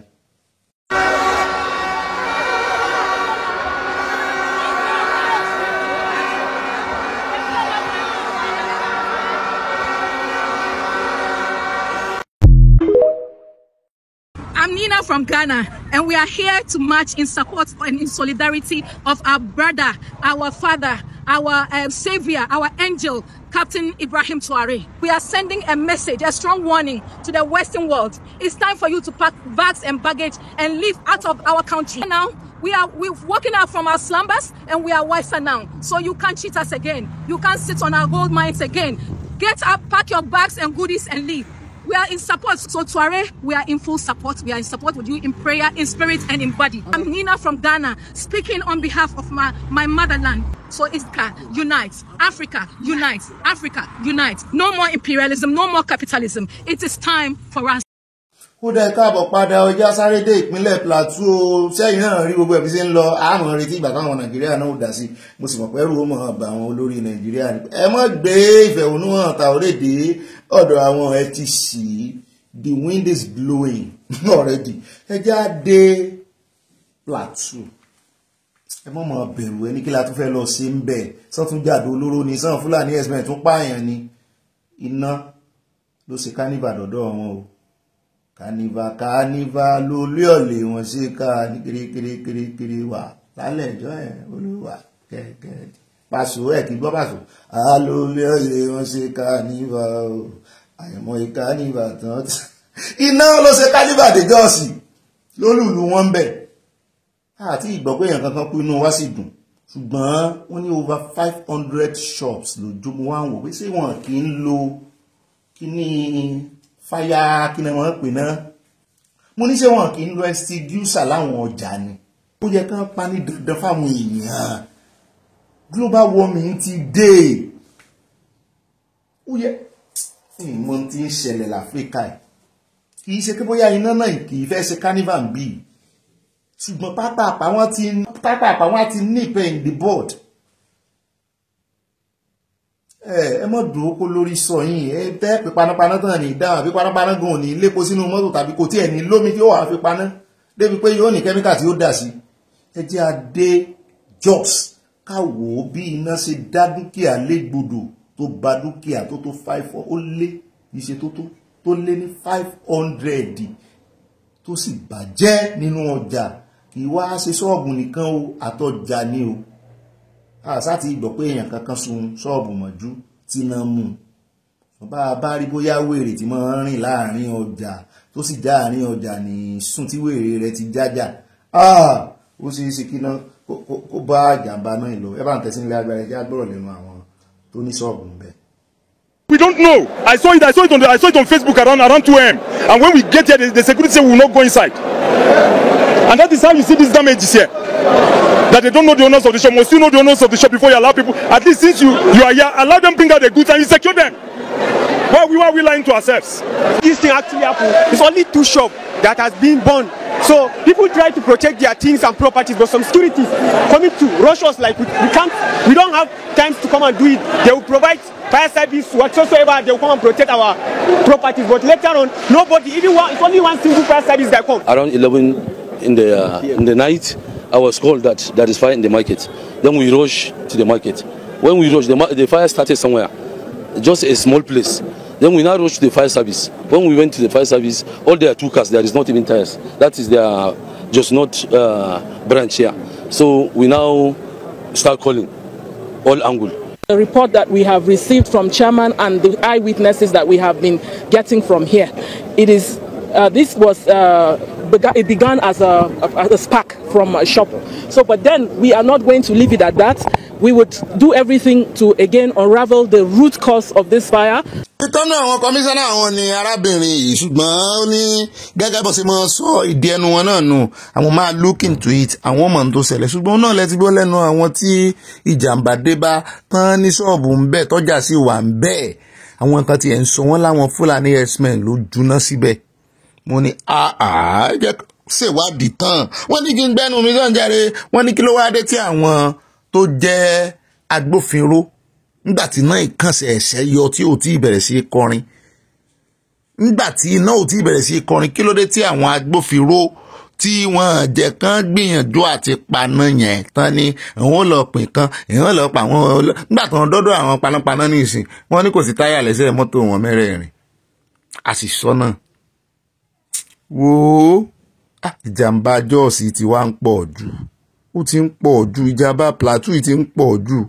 Most times when you see this type of fire at the marketplace is usually due to, would I say, carelessness through maybe electrical faults. You know, most times that may be a likelihood, but you know, when our investigators come in, then we can ascertain what actually caused it. ó dá àwọn inú ìròyìn sáná wọlé láti lu ọ̀rọ̀ ti ilé ẹjọ́ Gani Adams àti olóyè Sunday Igboho ó jọ bẹ́ẹ̀ ni pé n ó pè bàbá wa gan n ó pè wọ́n ní Ọ̀yọ́ State High Court nílùú Ìbàdàn wọ́n ní wọ́n ti fíìsì déètì báyìí o wọ́n ní July 3 ni wọ́n ti fíìsì báyìí 2025 fún ìdájọ́ mo ní sọ́tí ń ṣe trial ní àgbọ̀n kankan lórí 5 billion naira tí Gani Adams Ààrẹ Ọ̀nà Kakanfò tó lóun fẹ́ gbà lọ́wọ́ ààrẹ Sunday Igboho owó òbàmílórúkọ jẹ́. wọ́n ní the suit number M1006/2024 tó wà níwájú adájọ́ OT Adémọ́lá Sàlámì ní court 15 Ìyàgànkù Ìbàdàn. Adams sọ wípé Adams fẹ̀sùn kan bàbá wa Chief Sunday Igboho pé ó lọ sínú ìyẹ̀wò òun ó lọ síbi ìkọ̀kọ̀ òun ó sì mọ̀ọ́mọ̀ dẹ́takú fóun pé òun ló rán èèyàn wá láti rìkọ́ọ̀dù àti láti fi rìkọ́dì yẹn síta tí òun sọ nídà kọ́ńkọ́ ó wá gbé sáfẹ́fẹ́. Adams in the suit accused Igboho of secretly recording. Túmọ̀ ní pé ẹ̀sùn tó fi kàn wípé òun ló rán èèyàn wá pé kó wá rìkọ́ọ̀dù òun. And publishing a private telephone conversation involving him without consent.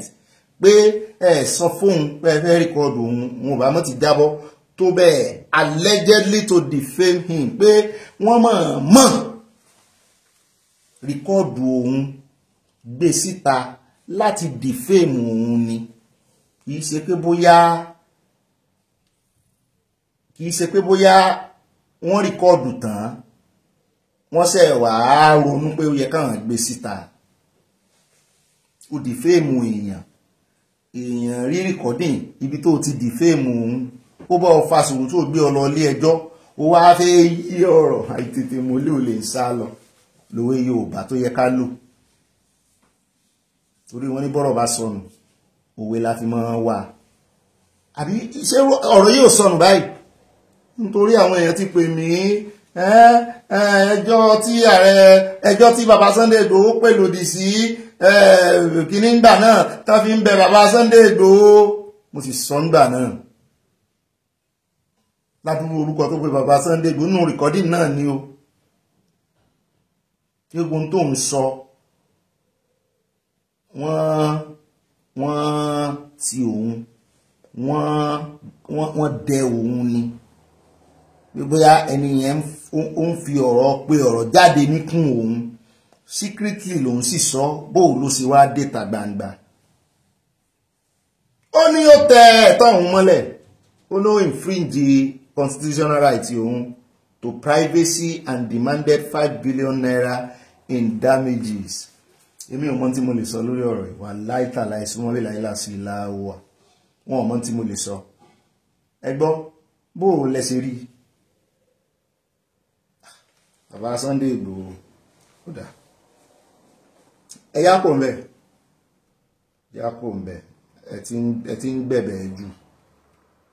gbẹ̀bẹ̀ jù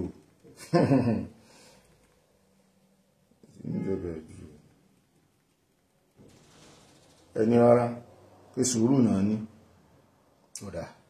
ó dára ní rí jù báyìí lọ nínú abala ti sáná wọlé fún tòní ní pápá àpájẹ́ introduce ẹjẹ́ ń pa àyá ẹ̀tì mà àyá kò ní ìdí introduction ẹjẹ́ kí n pe àyá kó wá gbé wa débẹ̀ nínú abala ẹ̀yin olólùfẹ́ wa abala comment section àyá ó yá pápá wọn náà bọ̀ wájú. wọ́n máa kí n káwọ̀ sínú abala ẹ̀yin olólùfẹ́ wa abala comment section ẹja dọ́dọ̀ mọ́ mi mòróhùn múbọ̀ ẹja ọ̀sán mòróhùn adébọ̀ wọ́n ní àtọ̀gbẹ́ni bọ́bì mi tòótọ́ my darlington ilẹ̀ yorùbá ògbó ọ̀gbà àwọn ọmọ yánmírín yẹn láàyè wa nígbà kódà nílùú òyìnbó tó kó lo 50 years tí ó bá àbí tí ó bá ẹja ọkọ̀ kala kọ̀kọ́ tí ó bá ní ìwé ò lè di ọmọ nílùú wọn o kí oníkálukú lọ tún ìlú bàbá rẹ̀ ṣe. wọ́n ní ìsọkúsọ ní òfin indigenization àwa náà fọwọ́ sí ẹjẹ́ àdọ́dọ̀ bá mi Martin Adébọ̀wálé wọ́n ní they all should be nínú jẹ́ẹ̀lì ló yẹ kí wọ́n wà wọ́n ní for all the stealing corruption that has been going on in NNPC ó dìjọ́ aláwọ̀n tí ìmọ̀lẹ̀ lNNPC ntèmi o wọn àti ìmọ́lẹ̀ o wọ́n sì pọ̀ ń bẹ o. Another mom in we know that the Nigerian police have shady practices, but why did Chidinma wait so long to profess her innocence? Bobby, a fisherman, will never tell you his fish is spoiled. Very interesting topics as always. Ẹ ṣeun ṣe mọ́ mi yóò dáa fún yín wọ́n tẹ lọ́ọ̀bù alárànbarà sí mi wọ́n bá ń kó rose flower mi lé bẹ́ẹ̀ náà ni wọ́n ra pec mi lẹ́gbẹ̀ẹ́ ẹnu báyìí òyìnbó ni wọ́n ṣe bẹ́ẹ̀ o. Àwọn tààràtàrà sọ́dọ̀ bá mi Táyọ̀ Àjàyí wọ́n ní if the court won't remove Akpabio, WAEC and NECO should release the result of students caught in exam practices and give them university admission. Abi no be the same Ogbeni Bobby the same ni o wọn ìmọ́lẹ̀ lókè ìsàlẹ̀ náà tí wọ́n wá olè wọn kiri àbí ọwọ́ wọn sì ní gbogbo àwọn olè kéékèèké yìí ọwọ́ wọn náà ti ọwọ́ àwọn olè àgbà náà ti kọ́ṣẹ́.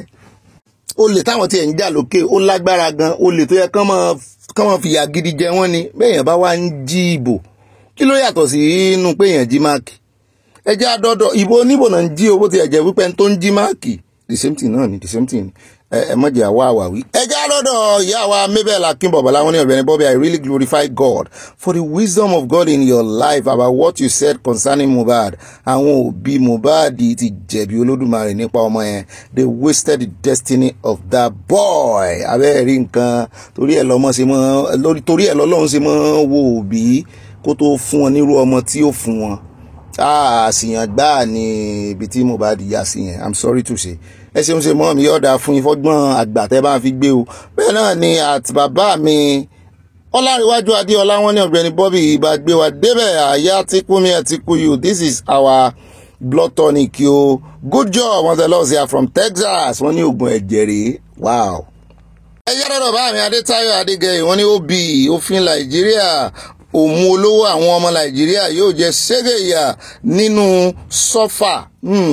Ẹrú ò lè tán ní ìlú Nàìjíríà orílẹ̀-èdè Yorùbá la fẹ́ kíákíá wọn tẹ lọ́ọ̀fù síá láti orílẹ̀-èdè Yorùbá ìbùkún ni fún orílẹ̀-èdè Yorùbá from Newark, New Jersey. Báyìí à ń lọ sọ́dọ̀ ìyá mi Christiana Sheba wọ́n ní Ọ̀gbẹ́ni Bobby ìmọ̀ fi kún ìṣẹ̀yìn orúkọ wọn. Wọ́n ní ọkọ àwa arúgbó sweet 16 bẹ́ẹ̀ ni o èmi lọ́kọ yín. Wọ́n ní ọba ga gbogbo ara sí kì í ṣe ẹnu nìkan rárá inú wa ń dùn bí ẹ ṣe ń gbé wa débẹ̀ inú yín ó sì dùn kálẹ̀. Ọlọ́run yóò máa dùn nínú wa mí o. Yorùbá nation going back.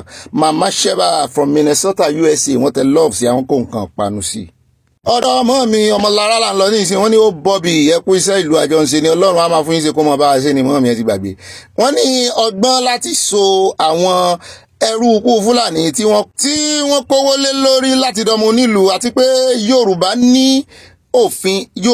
ní òfin yẹn máa ṣe àkóbá fún púpọ̀ nítorí àti ń gba àjèjì mọ́ra jù kò sí ààyè fún òfin bẹ́ẹ̀ rárá. Wọ́n tẹ love sí àwọn from Canada. Mọ́ mi o Yẹmí Sàlá wọn ní ẹkú iṣẹ́ ìlú Ọ̀gbẹ́ni Bobby o tí wọ́n bá fi ọwọ́ sí irú òfin yẹn àwọn ọmọ Ìgbò náà wọ́n á gba ilẹ̀ ní àwọn ọmọ Ìgbò náà burú ju àwọn Fúlàní lọ wọn kì í ta ilẹ̀ fún àlejò ní ìlú tiwọn. Yorùbá nation ní ọ̀nà àbá Yorùbá nation going back wọ́n tẹ lọ́ọ̀ sí a bẹ́ẹ̀ náà ni wọ́n kó nǹkan panulé. Yorùbá nation ṣe wá wọ̀ wọ́n lójú bá ilẹ̀ Yorùbá ṣe wá wọ̀ wọ́n lójú tó yìí. Jádọ́dọ̀ mọ́ mi ó pàlá with evangelist Olúbùnmi ìyá Jésù evangelist wa nù wọ́n ní lóòótọ́ ni kí Olúwa má jẹ́ kí ìyà mọ́ wa lára o. Thank God for solar. Iná ti já sí solar panel. Mọ́ mi Adéyínká Cecilia Sọ́nọ́wọ̀ wọ́n ní ẹṣin ìyẹn horse iwájú ní ti ẹ̀yìn wò sáré Yorùbá nation ló lè ṣe o. Mọ́ mi Ọlábọ̀dé Ọlájúwọ̀n wọ́n ní àwọn Ìgbò kò fẹ́ padà sí ilẹ̀ wọn àbí ilé wọn mọ́ wọn kò fẹ́ fi ilẹ̀ Yorùbá sílẹ̀ àgàgà ìlú Èkó ọgbọ́n burúkú tí wọ́n ń dá nìyẹn àti ká wọn.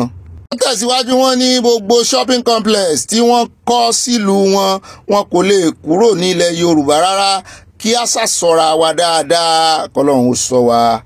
Adọ́dọ̀ ìyá mi ó pàlá with evangelist Olúbùnmi wọ́n ní Ọ̀gbẹ́ni Bobby bá àṣà ìbílẹ̀ Yorùbá porogodo èyí pọ̀ o ẹwà èdè Yorùbá wo ni ti orógbó àti obì yẹn ewì ní ìmọ̀ mi ẹ kú lé o watching from Texas ẹ tún ti padà sílùú èbò Àjàlá travel yọ̀ọ̀dà fún yín pẹ̀lú ìrere Jésù tẹ́ gbé kiri jèrè ọkàn fún Jésù pẹ́pẹ́pẹ́. Àtìmọ́mí Adésọlá Ọládèjì wọ́n ní òfin yìí gan yóò kó bá àwọn ọmọ Ìgbò gan kan ṣe Haúsá lè lọ jẹ ọba nílẹ̀ China ó dáa. àti dọ́rọ̀ bàbá mi bọ̀bọ̀ bíi ẹ fẹ́ forúkọ jọ mi wọ́n ní our one and only Bobby ẹ kú ètò èrò lẹ́kọ́ o ṣùgbọ́n ó ti yí apètò lẹ́fẹ́ kọ. Báàmí Olúkáyọ̀dé Hamzat tó tọ́jọ́ mẹ́ta tá a rí inú comment section wọ́n ní irú ìwà wèrè wo ni àwọn olórí wa yìí ń wù báyìí o. Sẹ́nẹ́tọ̀ wọlé ó ń jayé kiri ẹni tó wá sí arúmọjẹ ìdìbò tó fún sẹ́nẹ́tọ̀ òun wà lẹ́wọ̀n ó lágbára Nàìjíríà mọ̀ ti di the more you see the more you look the less you see.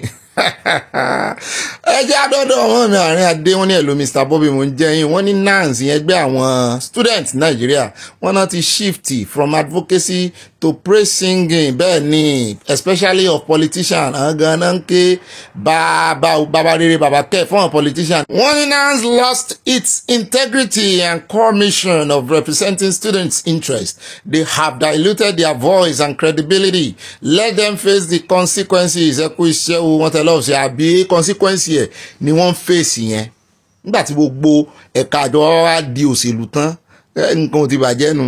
Ẹ jẹ́ àdọ́dọ̀ bá mi Akínyẹmí òní wọ́n ní adójútini ní Rasidi Olúwo ń fi aṣọ àlà àwọn ọmọ Ìwó bọnú epo pupa àwọn èèyàn ńlá èèyàn pàtàkì tó kàwé tó lówó àwọn ọmọ amòye ó ṣe mí láàánú wípé kò sẹ́ni tó lè kò lójú lórí òtítọ́ ni òtítọ́ ọ̀rọ̀ kì í ṣe àrífín ẹ̀yin ọmọ Ìwó ẹgbẹ́ ìgbésẹ̀ kó tó bàjẹ́ ju báyìí lọ Ìwó ò ní bàjẹ́ o mo lé èèyàn ń bẹ̀rẹ̀ pẹ̀tẹ́ yọ̀ọ̀dà fún ọ̀rọ̀ yín ọ̀rọ̀ bàbá mi Akínyẹmí ó wọnú Akínyẹmí ara mi orúkọ wọn ó jẹ́ dọ́dọ̀ mi ẹ jẹ́ àdọ́dọ̀ mọ́ mi Ọlápéjú Àṣàyà àgbègbèsẹ̀ wọ́n ní Ọ̀gbẹ́ni Bobby bá Kúndùsì mò ń jẹ́ mọ́ mi ọ̀rọ̀ kọ́rọ̀ ní Ṣídì máa ń sọ lẹ́nu tí ó ní wọ́n fi ipá mú òun láti kọ statement ẹ bá wa bí léèrè wípé kí ni káàdì ìfigbowó ẹni tó kú ń wá lọ́wọ́ rẹ̀ ọwọ́ àǹtí rẹ̀ náà wọ́n ti bá ọ̀rọ̀ rẹ̀ kò tààràrà wo Yorùbá Nation no going back from Chicago mo ń ṣe ni ọ̀dọ̀ sísítà rẹ̀ náà ti bá ṣùgbọ́n bó o ní ṣé káàdì ó wùyẹ́ ó wá wùyẹ́ bí ẹyẹ ó fò lọ sọ́dọ̀ sísítà rẹ̀ ni ẹ mọ̀ dá lóhùn. Bẹ́ẹ̀ náà ni at Brand Muyi mọ́ mi àbí bá mi ni wọ́n ní Bobby ẹ kú iṣẹ́ òní o agbára Ọlọ́run Nàìjíríà máa pín kẹ́yìn ní alágbára Ọlọ́run àwa tí a wà nílùú òyìnbó náà máa wá sí ilẹ̀ bàbá wa Yorùbá Nation wọ́n tẹ̀lé ọ̀fíìsì ayọ̀ dá fún yín bẹ́ẹ̀ ṣe bá ń pọ́n Yorùbá Nation léhùn torí ẹlòmíì ò ní Nàìjíríà lòun lọ bó ṣe jẹ́ pé nù Nàìjíríà náà la sì wà ṣùgbọ́n a ti ń pe Yorùbá lórúkọ rẹ̀ gangan Yorùbá Nation orílẹ̀-èdè wa mọ́ mi mo ti lọ́lá kọ́mọláfẹ́ wọn ní àpẹ́là ó kárí o ìgbéraga ní síwájú ìparun o kó o rántí pé ọ̀la a máa sá lọ nílé ẹni tí ó bá ti gbàgbé ìdílé rẹ̀. Wọ́n ní Ọlọ́run ló ti ń gbé Nàtàsà níjà o Bobby ojú àti gbogbo àwọn ọ̀tá Yorùbá Nation àṣẹ wa òtítọ́ ló máa lékè dandan bẹ́ẹ̀ ojú oró ní lékè omi òsínbàtà ní lékè odò òtítọ́ ni ó lékè. Bẹ́ẹ̀ náà ni àjọ̀dọ̀ bá mi Àbàtì Àjíbọ́lá wọn ní pọ̀ọ́rọ̀ number 1 wọ́n tẹ lọ́ọ̀fù sí àṣeun bá mi yóò dáa fún yín. Ó jẹ́ ìrántí orin Jésù ló kọ orúkọ mi number 1 ni mo jẹ́ Jésù ló kọ orúkọ mi number 1. Ẹgbẹ́ àdọ́dọ̀ bá mi Báyọ̀ Akíngbàlà wọ́n ní Ọ̀gbẹ́ni Bobby mò ń jẹ́ yín bá mi ti ìrẹ̀lẹ̀ ni mo fi ń dá yín lóhùn wọ́n ní tó dúró gbàǹgbà mo dúró bí òkè tí ò lè ṣídìí Ọlọ́run náà sì lókè tí mo dúró lé wọ́n ní kò ní sú yín àti àyàwó mi o a kò fọwọ́ sí àbádòfin tó ń lọ lọ́wọ́ nílé ìgbìmọ̀ asòfin o Ìgbò àti Fúlàní kò ní di ọmọ onílẹ̀ o àbí mo fẹ́ kọ́kọ́ sàmì káwa náà yá agbègbèsẹ̀ ká tẹjúmọ́ o tẹjúmọ́ láwọn onírin ká tẹjúmọ́ lẹ́gbìmọ̀ asòfin NNPC must be shut down wọ́n sọ bẹ́ẹ̀ ní wàràǹsísà wọn míǹsì ọ̀rọ̀ wọ́n tẹ́lẹ̀ ọ̀fíà o wọn kò nǹkan panu sí i ẹjẹ́ àdọ́dọ̀ bá mi Jesus is Lord wọ́n ní Ọ̀gbẹ́ni Bobby ẹ kú iṣẹ́ sáà ẹ má gbè lẹ́yìn ọlọ́pàá tàbí ọmọ yẹn o ṣùgbọ́n ọdún àṣírí títún la wà yíwọ̀n mọ̀jọ sẹ́yìn wọn kì í ṣe bẹ́ẹ̀ máa ń rí wípé mo máa ní àáfin wọn pa wẹ̀ẹ́dẹ̀ ní wẹ̀ẹ́dẹ̀ ní jẹyọ́nú ọ̀rọ̀ mi ẹjẹ́ àdọ́dọ̀ mọ́ mi Mary Odùnú yìí wọ́n ní kí ni wọ́n ń wò kí ọ̀rọ̀ ìlú yìí tó dàrú báyìí tí wọn ò sọ̀rọ̀ wọ́n ní ọkọ̀ tó ti lọ ní àyà kún sẹ́wọ́ sí o Yorùbá Nation làwọn afẹ́ báyìí wọ́n tẹ lọ́ọ̀fù sí a o. Bá mi Ọládéwálé wọ́n ní àwọn àgbààgbà Nàìjíríà kẹ̀ àbí àwọn àgbà olè àgbà yahoo sùgbàǹgbà wọ́n ti fi orí Nàìjíríà gbálẹ̀ ló bá tán. Mọ́mí Motolani Martins ara àwọn olùbáwí mi rèé wọ́n ní káì wọ́n bú sẹ́rìn Nigeria has finally happened to Mr. Alapasa. Ọjọ́ náà rèé bí àná yìí Rufai don finally cast Alapasa o. Abẹ́ẹ̀rí ẹ̀yin náà rí wọ́n wá bá mú fídíò méjèèjì. Ẹnu tí ayé fi ń pe Adégún wọ́n fi ń padé Ògún kó kó èbíbí rẹ̀ jẹ́ wájú kámẹ́rà. Èbíbí ti ń rùn láti 2022 ló ti bì. Ó wá kó jẹ́ 2025 ń pọ̀ ṣọ́ mú tútọ́ sí lára báwọn olóṣèlú ṣe rí inú Ìyáàfin Fálàyé mọ́ mi ni wọ́n ní ibà sójú abẹ ní kò mú jẹ́ gbogbo wọn ní romi ṣùgbọ́n wọ́n mọ̀ sójú abẹ ń kò náà ní òun ló dá òótọ́ ló sùn wọ́n ní àwọn olórí wa kò ṣàìmọ̀ nípa àlùmọ́ọ́nì yìí tí ó ń jáde láti inú special airport yẹn mọ́ mi kan ti ẹ̀ wà ń bí ìtàn ní ọmọ ìlú yẹn làwọn ò sì mọ̀ pé irú nǹkan bẹ́ẹ̀ yẹn ń ṣẹlẹ̀ ń bẹ̀. Mo rántí orin tó sọ pé nígbà ayé ìjọsí ohun gbogbo dẹrùn ju báyìí lọ tó bá jẹ́ṣẹ̀ ló ń fìyà jẹ ní atóbi jù bàbá wa dáríjì ni. Nínú ìwà burúkú pẹ̀lú iṣẹ́ ẹ̀ṣẹ̀ ojoojúmọ́ láráyé ń gbòòrò sí i só máa wò wá níran ní Ọlọ́run wa àsìkò ti tó àtayé ṣe àtayé rọ̀ wá. Ọlọ́run ò dáhùn torí ó mọ̀ pé òun ti dá Nàìjíríà perfectly. Yorùbá nation ló gbóyìn bá àwọn tẹ love sí àwọn from Canada yóò dá fún yín lọ́wọ́ àmọ́ waste time rẹ̀ lórí ọ̀rọ̀ Nàìjíríà. Ẹjẹ́ àdọ́dọ́ wọn ló ti tọ́ ibi tó ti tọ́ bá wà lọ́lọ́mọ ń dáhùn sí ẹjẹ́ ń kúkú làmọ́lẹ̀ ibi tó ti tọ́ bá wà lọ́lọ́mọ ń wà. Bá mi Adébẹ̀rọ̀ Kẹ́hìndé ẹmọ̀ kú jọ́ mẹ́ta àwọn òrọ̀wọ́ inú comment section lẹ́nu jọ́ mẹ́ta yìí o. Wọ́n ní ó tó jọ́ mẹ́ta èmi náà ti ń kí Ọ̀gbẹ́ni Bobby kí láǹfààní orógbó NNPC apákò làwẹ́ Àbújá ó tún kóró àtúnfẹ́ fi gé ẹ̀dá náà Ṣàngó tún gbèjà ìjà ọlọ́mọ ìyá òní o. Owó ìmọ̀sẹ̀ yé mi nì pé Ṣàngó gbèjà rẹ̀ jà ṣé tó bá fi gé orógbó dáná ṣé wọ́n jó bùlàbùlà ni. Ó rẹ̀ bá ń wádìí rẹ̀ wọ́n ní ẹ jẹ́ kí wọ́n palẹ̀ NNPC mọ́ kí wọ́n gbàgbé NNPC or not Nigerians will survive. Yorùbá nation ló wà ní gbogbo agbárí mi. Àlàáfíà Ọlọ́run kọ́ wọ́n fi ilẹ̀ bá mi o. Àti ìyá mi Stella o wọ́n ní ìyá Pella tètè dìde kíákíá níbikíbi tí ẹ bá wà tàbí tí ẹ ti ń gbọ́rọ̀ ọmọ yín.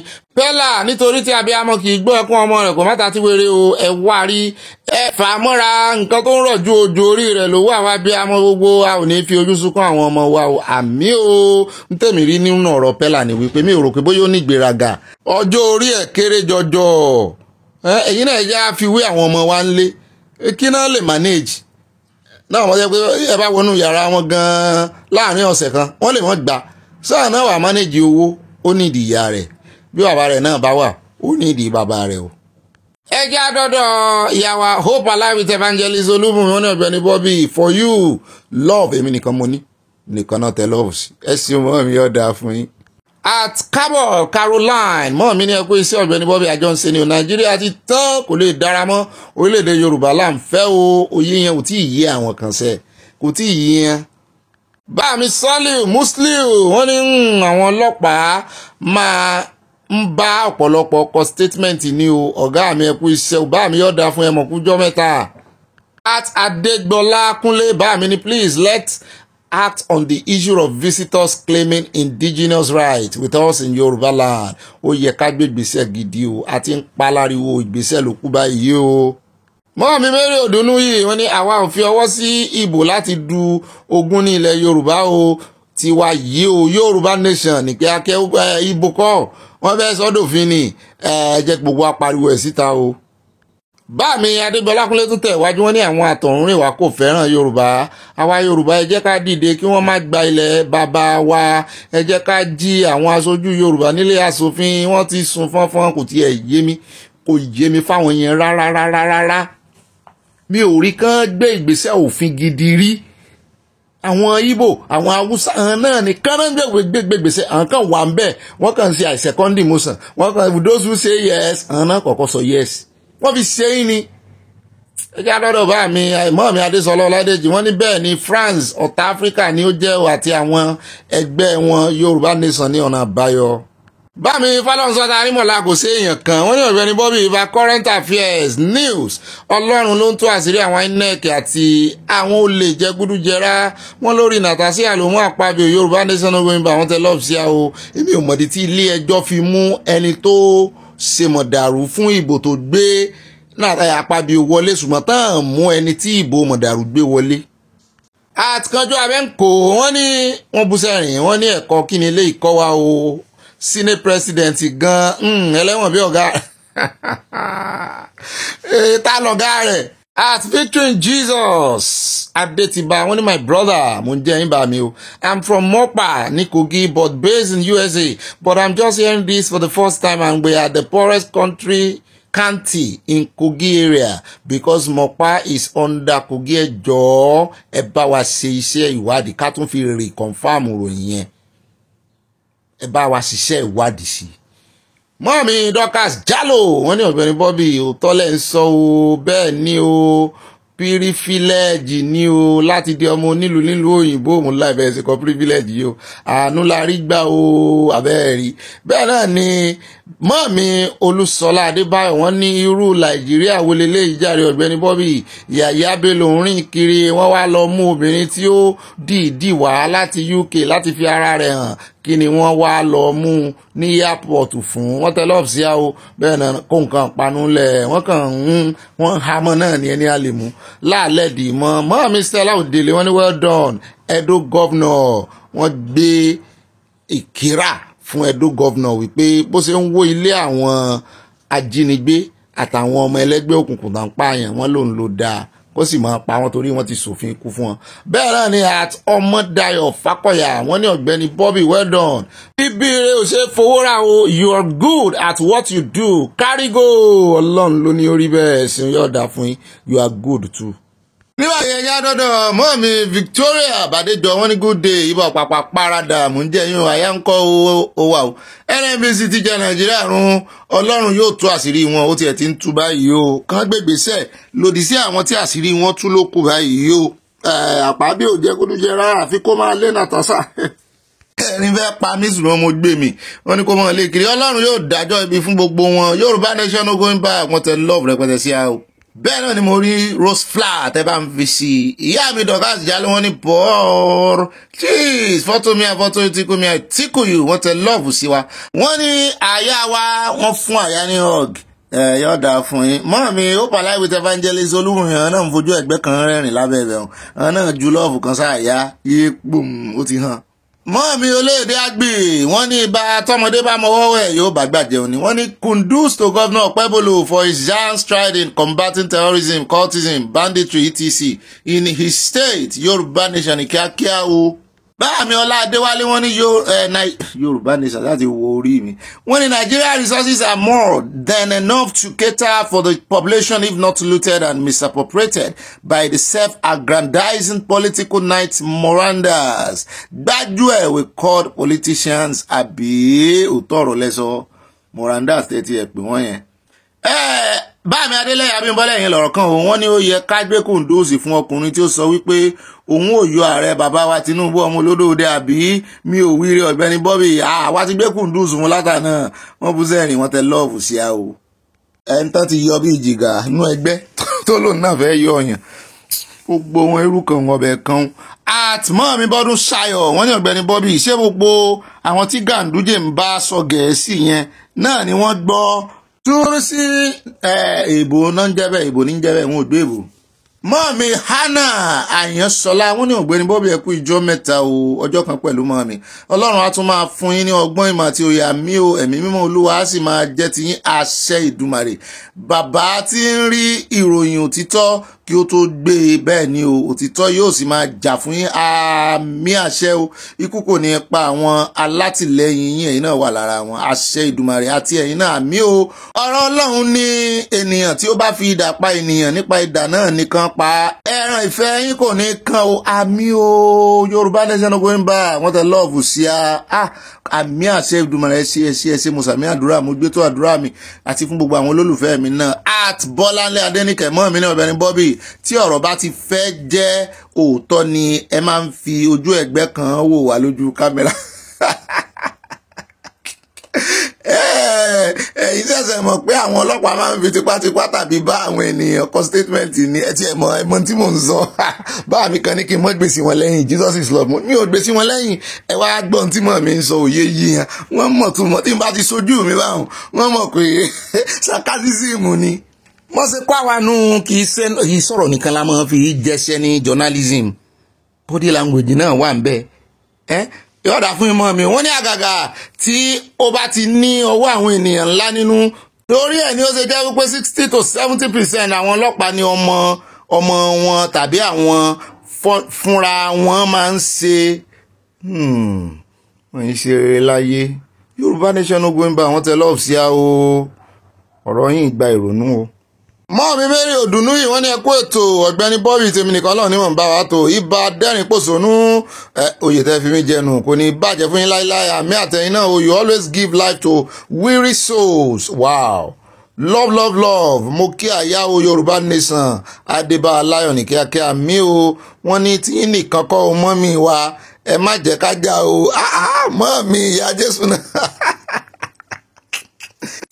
iṣẹ́ tọ́lọ́run rìn mí nù inú mi sì dùn pé mò ń rí i jẹ́ bá mi Adélẹ́yẹ Abímbọ́lá wọn ní ibà olóyè ọ̀fìn tó tó ìròyìn ní oyè tí ẹ tún jẹ báyìí o ọ̀fìn tó tó ìròyìn Ọ̀gbẹ́ni Bobby lágbára Èdùmàrè oyè náà mọ́rí o àmì o ewé oyè dà ẹ bá ń kéwé oyè kí àyà ẹ̀mí ló mọ̀ pé ọ́ àyà ń ka kọ́mẹ́ǹtì yín lọ́wọ́ ó sì ju kọ́mẹ́ǹtì lẹ̀ ó sì rè kó ewé ẹ̀kọ́ tá a jẹ lánàá àyà èmi ló fẹ́ fi owó ẹ̀kọ́ sí iṣẹ́ bí rẹ̀ ó yẹ kí a wá dọ́dọ̀ bá mi Adékúnlé owó gbèmí náà o wọ́n ní Ọ̀gbẹ́ni Bobby ẹ̀kú iṣẹ́ takuntakun Ọlọ́run ní ṣe o Yorùbá Nation going back from Sake owó gbèmí from Gabon Gabon lẹ́wà yóò dáa fún yàn ní wáyé tí owó Gabon kọ́ o àyà yóò dáa fún o ọmọ tó bá mọ wọ́wọ́ yóò bá gbàjẹun o ṣeun yóò dáa fún ìwọ náà o learn fast àyà náà wà lára àwọn stúdẹ̀ǹtì torí orin tí mo fi wọlé wípé àwa dé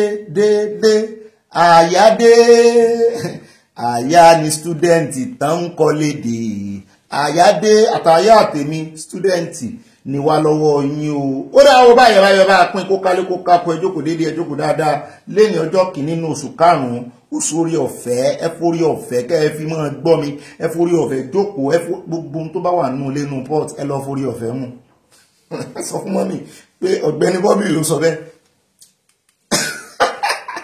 báà mi tó ní mọ́mì mọ́ ń bá wọn jà pé ó mú kan nù èmi àtọ̀gbẹ́ni Bobby rẹ ni o ẹ mọ́ dọ̀dọ̀ ẹ mọ́ jẹ́ kán mọ̀ pé ẹ forí ọ̀fẹ́ mú ẹran nù pọ́ọ̀tì o torí ẹ wájà nù o ó dá alákọ̀ọ́kọ́ ń bẹ̀ jẹ́ adé ọ̀dọ̀ alága EFCC chairman Pásítọ̀ Olúkóyèdè wọ́n ganu sí máìkì gbogbo ẹ̀sùn tẹ́ fi ń kan àjọ àwọn pé àwọn òkè mólóṣèlú sí ààrẹ Tinubu sàn ni wọ́n ń kó àwọn níṣẹ́ àwọn ni wọ́n ní èsì wà fọ́rọ̀ wa ẹ bá ń tẹ̀sí ilé agbára ẹgbẹ́ àkọ́kọ́ gbọ́rọ̀ lẹ́nu wọn àwọn láàfin síde ètò lónìí bàbá kò ń bẹ̀ á mọ̀ lọ tààràtààrà sí orí ọ̀rọ̀ CBEX.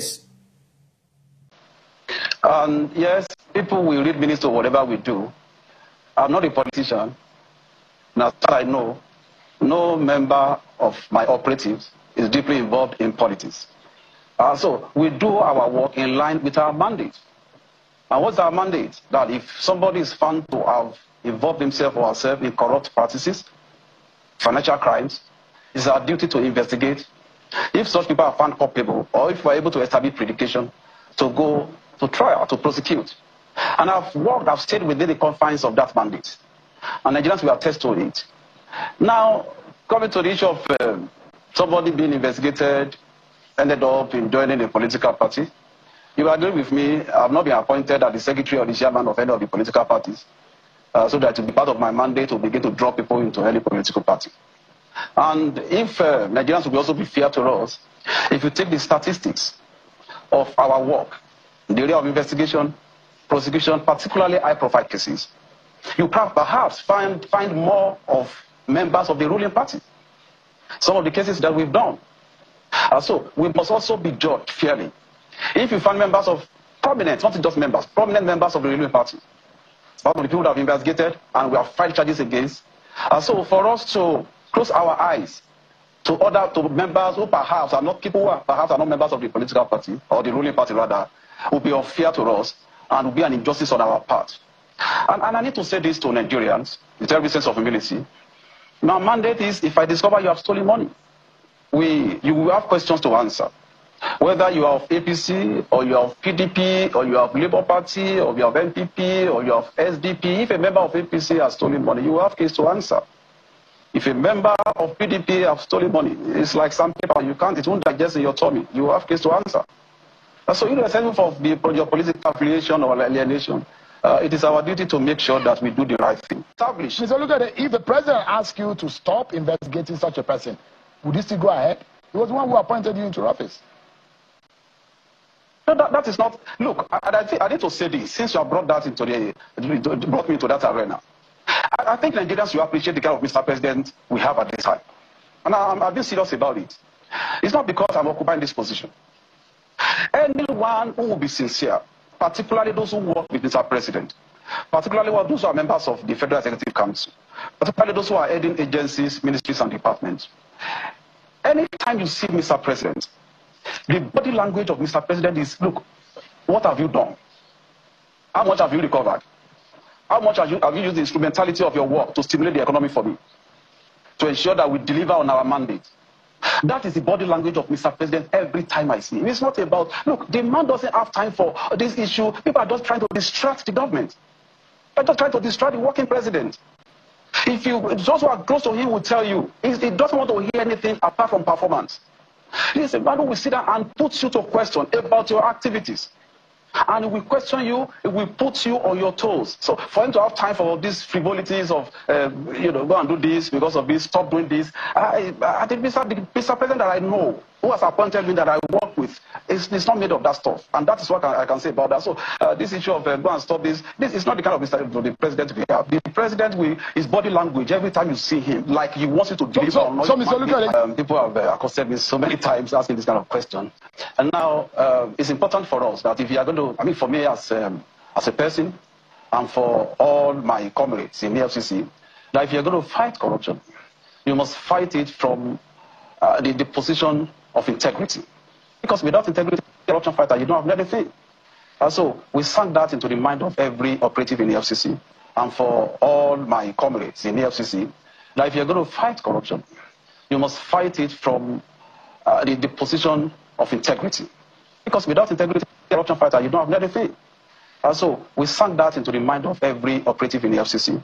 And we look into records. We look at the cases of those who have pending disciplinary cases, and those who have committed one infraction or the other, ranging from corruption to gross misconduct. And we came up with those cases, and we set up our disciplinary committee. And they found quite a number of them culpable, about 27 of them. We reviewed it, and we agreed that those people should leave the system. And I believe Nigerians knew that that was exactly what we did. And we didn't stop at that. There are so many pending cases that we are still working on. And as we begin to take these actions and apply sanctions as well, Nigerians will know how far we have gone. But so far, I think that we've been able to weed out about 27 people that we found their character not worthy of being part of this crusade. Thank you. Ẹ káàbọ̀ padà ó sí ọ̀rọ̀ Pastor Olúkòyèdè yín. Wọ́n ń ṣiṣẹ́ takuntakun o, a sì ń ríṣẹ́ wọn, ṣùgbọ́n wọ́n ní omi ó pọ̀ ju ọkà lọ. Wọ́n sì ní díẹ̀ ọmọkùnrin ò tó, àwa náà wá ń rọ̀ wọ́n kan tẹra mọ́ iṣẹ́ wọn, kán mọ́kàn jẹ́ wípé àwọn ọmọ yahoo yahoo náà mú àwọn àgbà yahoo sùn gbangba náà wà nínú ìjọba irú Mele Kyari yẹn kò dìgbà tí wọ́n bá ní kẹ́ wá probe ẹ̀ kẹ́ tó probe ẹ̀. Ẹ tètè ní pápápá ní kí á mọ́ sá.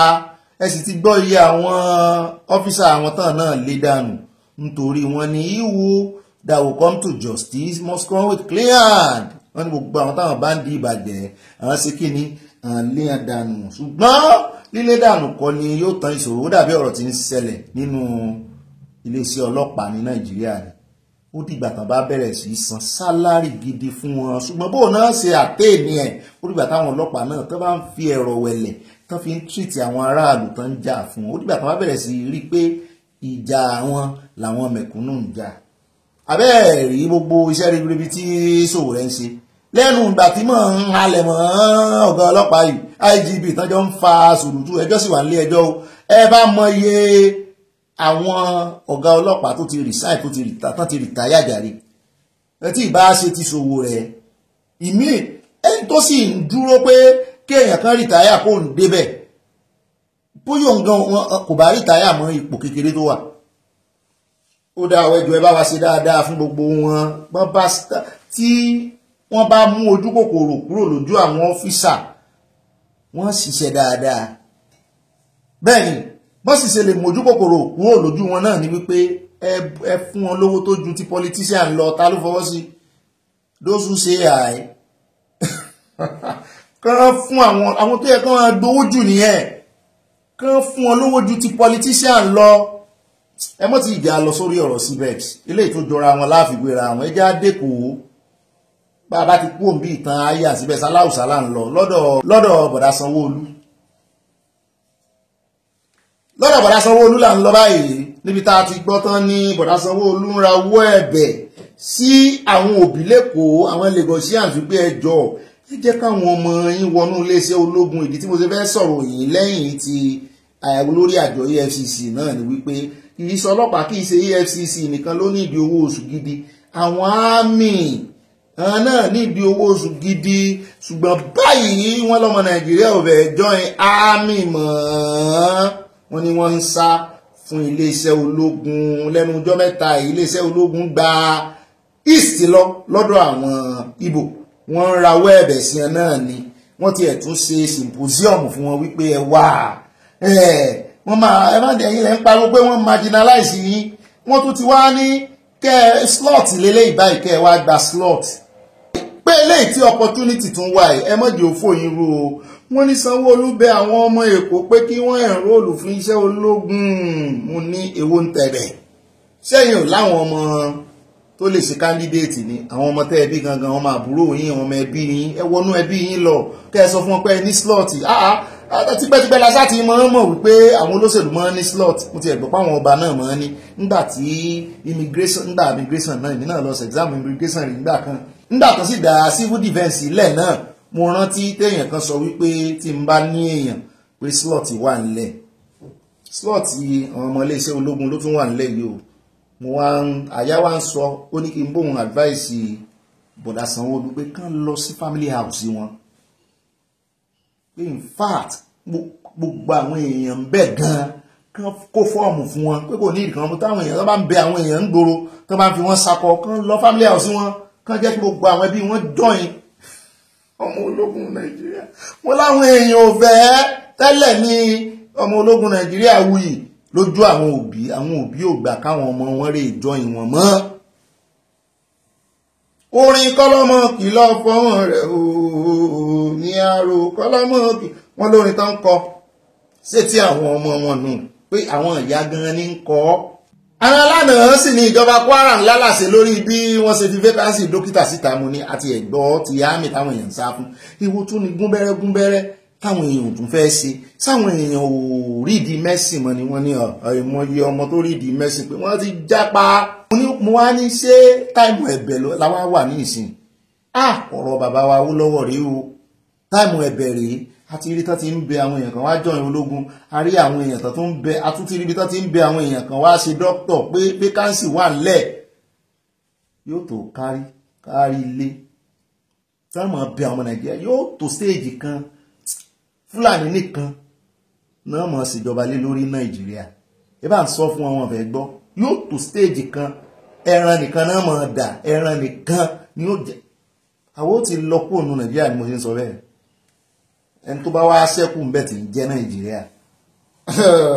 Well, it is time for all stakeholders to rethink their perceptions of military careers. Wọ́n ní kẹ́ ẹ tún inú yín rò nípa iṣẹ́ ológun. Today's army offers vast opportunities beyond the battlefield. Wọ́n ní kì í ṣogun nìkan náà ọmọ yín ó máa jà o. Wọ́n ní with technology ẹgbọ́ technology wo ní Nàìjíríà ní ilé ológun. Wọ́n ní education àti career development now forming integral parts of service life. Salu Undein said on behalf of the governor, enlisting in the military not only allow one to serve the nation with pride, but also open doors to professional training in fields such as law. Wọ́n ní bẹ́ẹ̀ bá ṣiṣẹ́ ológun ẹ lè ṣe law, ẹ lè ṣe doctor, ẹ lè ṣe aeronautics. Wọ́n ní kọ́sìsì pọ̀ lábẹ́ iṣẹ́ ológun. Mo ní ó dà kì í ṣe àwọn burúntù àwọn recruit àwọn eléyìí ó kàwé dáadáa. Wọ́n ní kẹ́ jáde lógúnlógún lọ́gbọ̀n ó kẹ́ wá fẹ̀mí yín sin orílẹ̀-èdè bàbá yín o mo yà lúkèwé in fact àyà gan bí ẹni pé ẹ̀jẹ̀ kan náà ní rọ̀nù wa ni mo lúkèwé báyìí àyà náà lúkèwé ni mo fi bíbọ́ sáláì bọ̀ mo sì mọ̀ pé mi nìkan kọ́ gbogbo àwọn òbí ọ̀pọ̀lọpọ̀ àwọn òbí tó fi lè máa mú wọn máa bẹ̀bẹ̀ ẹ̀rù páwọn ọmọ Nàìjíríà òmùtọ́ ni ta ló fẹ́ fẹ̀mí ẹ̀ lélẹ̀ ẹ kọ́ àwọn ẹbí yín lọ káwọn ọmọ yín náà àwọn ọmọ gómìnà àwọn ọmọ kan rè máa joyè ní iléeṣẹ́ ológun ẹ lè máa joyè ńbẹ ẹ̀yin tẹ́ fẹ́ràn Nàìjà àtẹ̀yin náà o tẹ́ máa bú àtẹ láwọ̀ fẹ́ràn Nàìjà gbogbo ẹ̀yin tẹ́ fẹ́ràn Nàìjà káwọn ẹbí yín lọ ọmọ bíbí inú yín ìbá àṣà abroad lẹ́bí sí ẹ mú lọ ilé ẹjọ́ lọ ẹ̀ńróòlù ẹ dàmà Nàìjíríà ò ní hápùn sẹ́yìn olólùfẹ́ mi kò ní hápùn sí mi náà wọn ní bá wa kẹ́dùn nínú ilé yìí o ẹjá kò ń bẹ́ o ẹjá wá sáré dé ọ̀dọ̀ ti CBEX ká tó gba ọ̀dọ̀ ti Portable lọ à ń gbọ́ pé CBEX ti padà sí wọ́n sì ní gbogbo ẹ̀yin oníbàárà tuntun wọ́n ní kẹ́ ẹ mọ́ kówó yín wá mo ní àìgbẹ́dọ̀ kámọ́rì ni Paul wí ogun ọ̀tún gbọ́dọ̀ mú yín o lẹ́lẹ́ẹ̀kejì o àwọn òsì náà àwọn promoter àwọn o mi ò tiẹ̀ fọwọ́ sí sogúndogójì wọ́n ní iléeṣẹ́ CBEX ti bẹ̀rẹ̀ ìdókòwò padà lẹ́yìn tí wọ́n kó bá wọlé láìpẹ́ yìí tí wọ́n sì fojú ọ̀pọ̀lọpọ̀ àwọn ọmọ Nàìjíríà gbólẹ̀ June 25 ni wọ́n fi déètì sí o náà sọ pé àwọn oníbàárà àwọn tó wó wọn há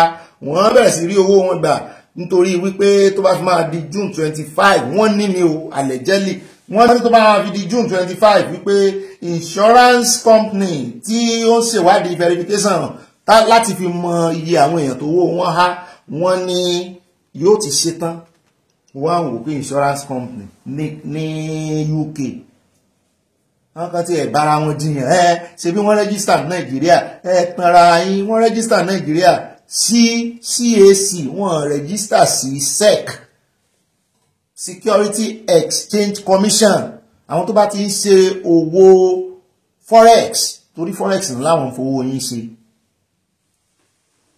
bóyá ti lùsì ní àwọn èèyàn wọ́n mọ̀ páwọn èèyàn mọ́ lùsì ní forex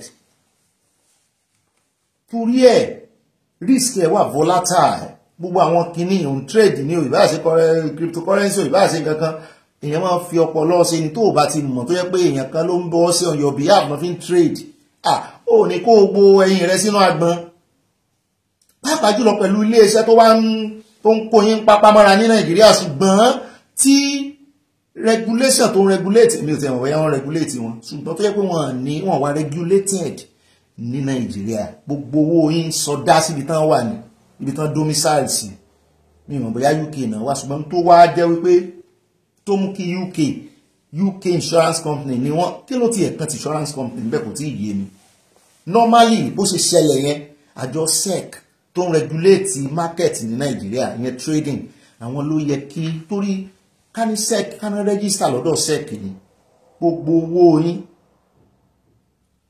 SEC ó mọ̀ sí iṣẹ́ SEC owó SEC Security Exchange Commission wọ́n máa ní pàṣẹ́ẹ̀jì gbogbo ibi tó ọ̀dọ̀ wọn ní pàṣẹ́ẹ̀jì owó yín tí ń lọ tí ń bọ̀ bí ilẹ̀kẹ̀ẹ̀dì èyí tẹ́ fi dókòwò ló lọ èyí tẹ́ gbà lérè àtọ́jú owó àtèrè òun ló ń padà bọ̀ wọ́n mọ̀ àwọn ló máa jẹ́ bí intermediary àwọn ló máa jẹ́ bí regulatory body kò ní sí pé irú eléyìí tó ṣẹlẹ̀ ní ìsìn wọ́n lè tètè mú àwọn ará bí wọ́n lè tètè verify wọn wọ́n tún wà ní position láti bá yín gba owó yín padà tó bá jẹ́ wípé wọ́n register pẹ̀lú SEC ṣùgbọ́n nígbà tẹ́yìn náà ẹ kàn gbọ́ wípé wọ́n ń kówó lọ ibì kan ẹlòmíì kan ò mọ̀ ń tán sí ẹlòmíì ni wọ́n ń fowó òun ra góòdù ni ẹlòmíì ni wọ́n ń fowó òun ṣe kinní kan ni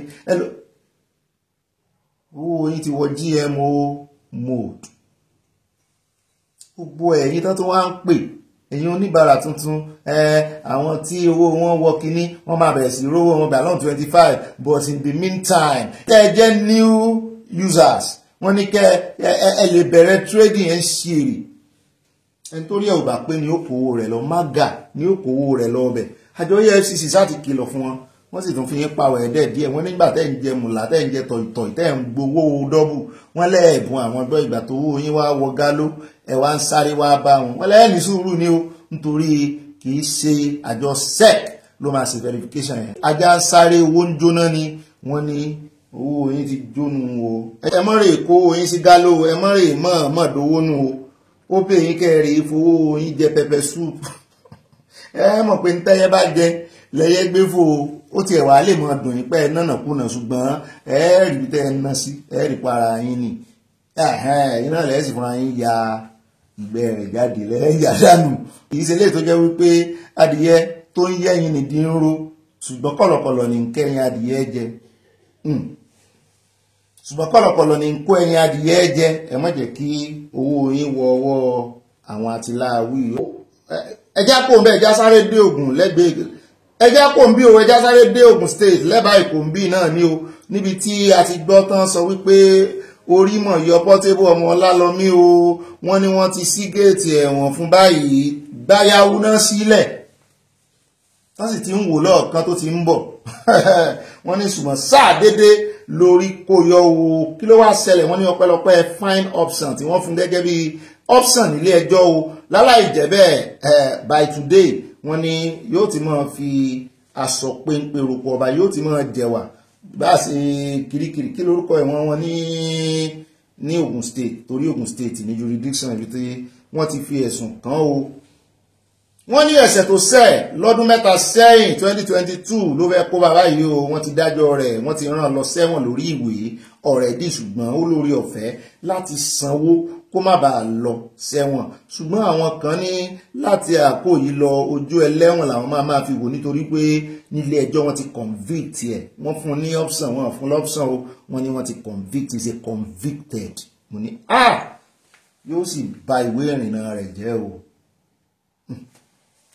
àmọ́ wọ́n sì ń ṣe gbogbo ẹ̀yàn agbẹjọ́rò adájọ́dà ẹgbọ́ wọ́n bá ti convict ẹ̀ báwọn fún 3 months náà fún àwọn kan náà tí wọ́n ganu sí máìkì wọ́n ní kò yẹ kó ṣe bẹ́ẹ̀ wọ́n ní wọ́n kàn waste time àwọn èèyàn ni wọ́n ló yẹ kán fìyà tó tọ́ jẹ́ wọ́n ní 30,000 ní kórè mọ́ mú wá ṣé ìtumọ̀ rẹ̀ ní wípé 3 months tó yẹ kó lọ sí lẹ́wọ̀n 10,000 per month wọ́n lẹ́yìn gan calculate ẹ fi Portable lẹ̀ orí ti kó yọ wọ́n ní the police prosecutor inspector Olúmídé Awólékè ó ti sọ fún ilé ẹjọ́ wípé Òkìkíọlá Portable ó ti ṣe ẹ̀ṣẹ̀ yìí ní November 18 2022 ní Òkè Òòsà Ìlódò ní Ifọ̀ jurisdiction Ifọ̀ ló ti ṣe yìí wọ́n ní ìwé ìpẹ̀jọ́ rẹ̀ tó kà báyìí pé that you Badmus Habib Òkìkíọlá also known as Portable àti àwọn míì ní on the 18th November 2022 ní nǹkan bí aago 11 ní agbègbè Òkè Òòsà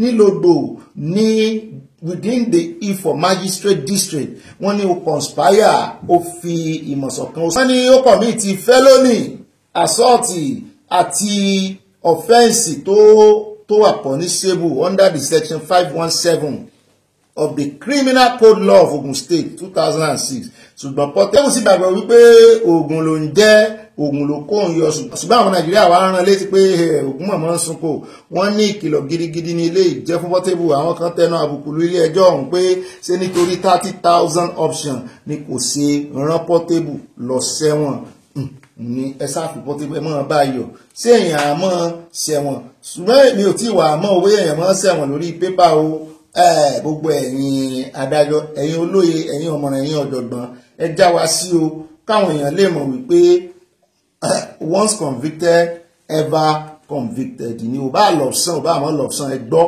tó bá sọ 30,000 sọ máa yọ orúkọ rẹ̀ kó ń bẹ̀ wípé torí option ni is either you go to 3 months jail or you don't go but you pay fine èmi ò lérò wípé ó wà convicted báyìí tó bá ti san fine ó ti kórí yọ ni ó ti borí yọ ni ẹgbẹ́ ṣé mo gbà wọn mọ̀ ẹ̀yin tẹ́ ẹ bá mọ̀ ní kẹ́ ẹ jẹ́ á mọ̀. I'm a star even in prison ní wọlé I'm a star they want to send me to prison ọlọ́run ló ní kí n reason kí n máa fi ògo mi kí n fi jáde nínú mi ò lọ prison I will never go to prison in my life.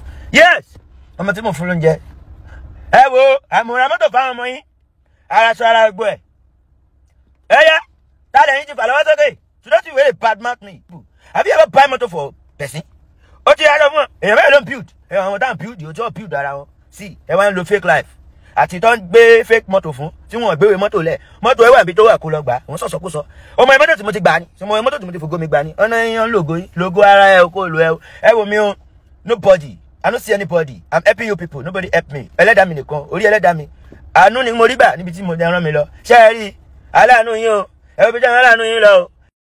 Ọlọ́run sẹ́ ó tún ti sẹ́ o you cannot afford my fault bàbá yín wà ń lé o na God run am àjọ sẹ́ fake news yín ti pọ̀ jù yes bloggers ẹ ṣáà ń bà àjẹ́ tí ń lo data o bàjẹ́ bá fa kànáà àjẹ́ ká una wey dey post fish wey dey lie down pad down I dey house o.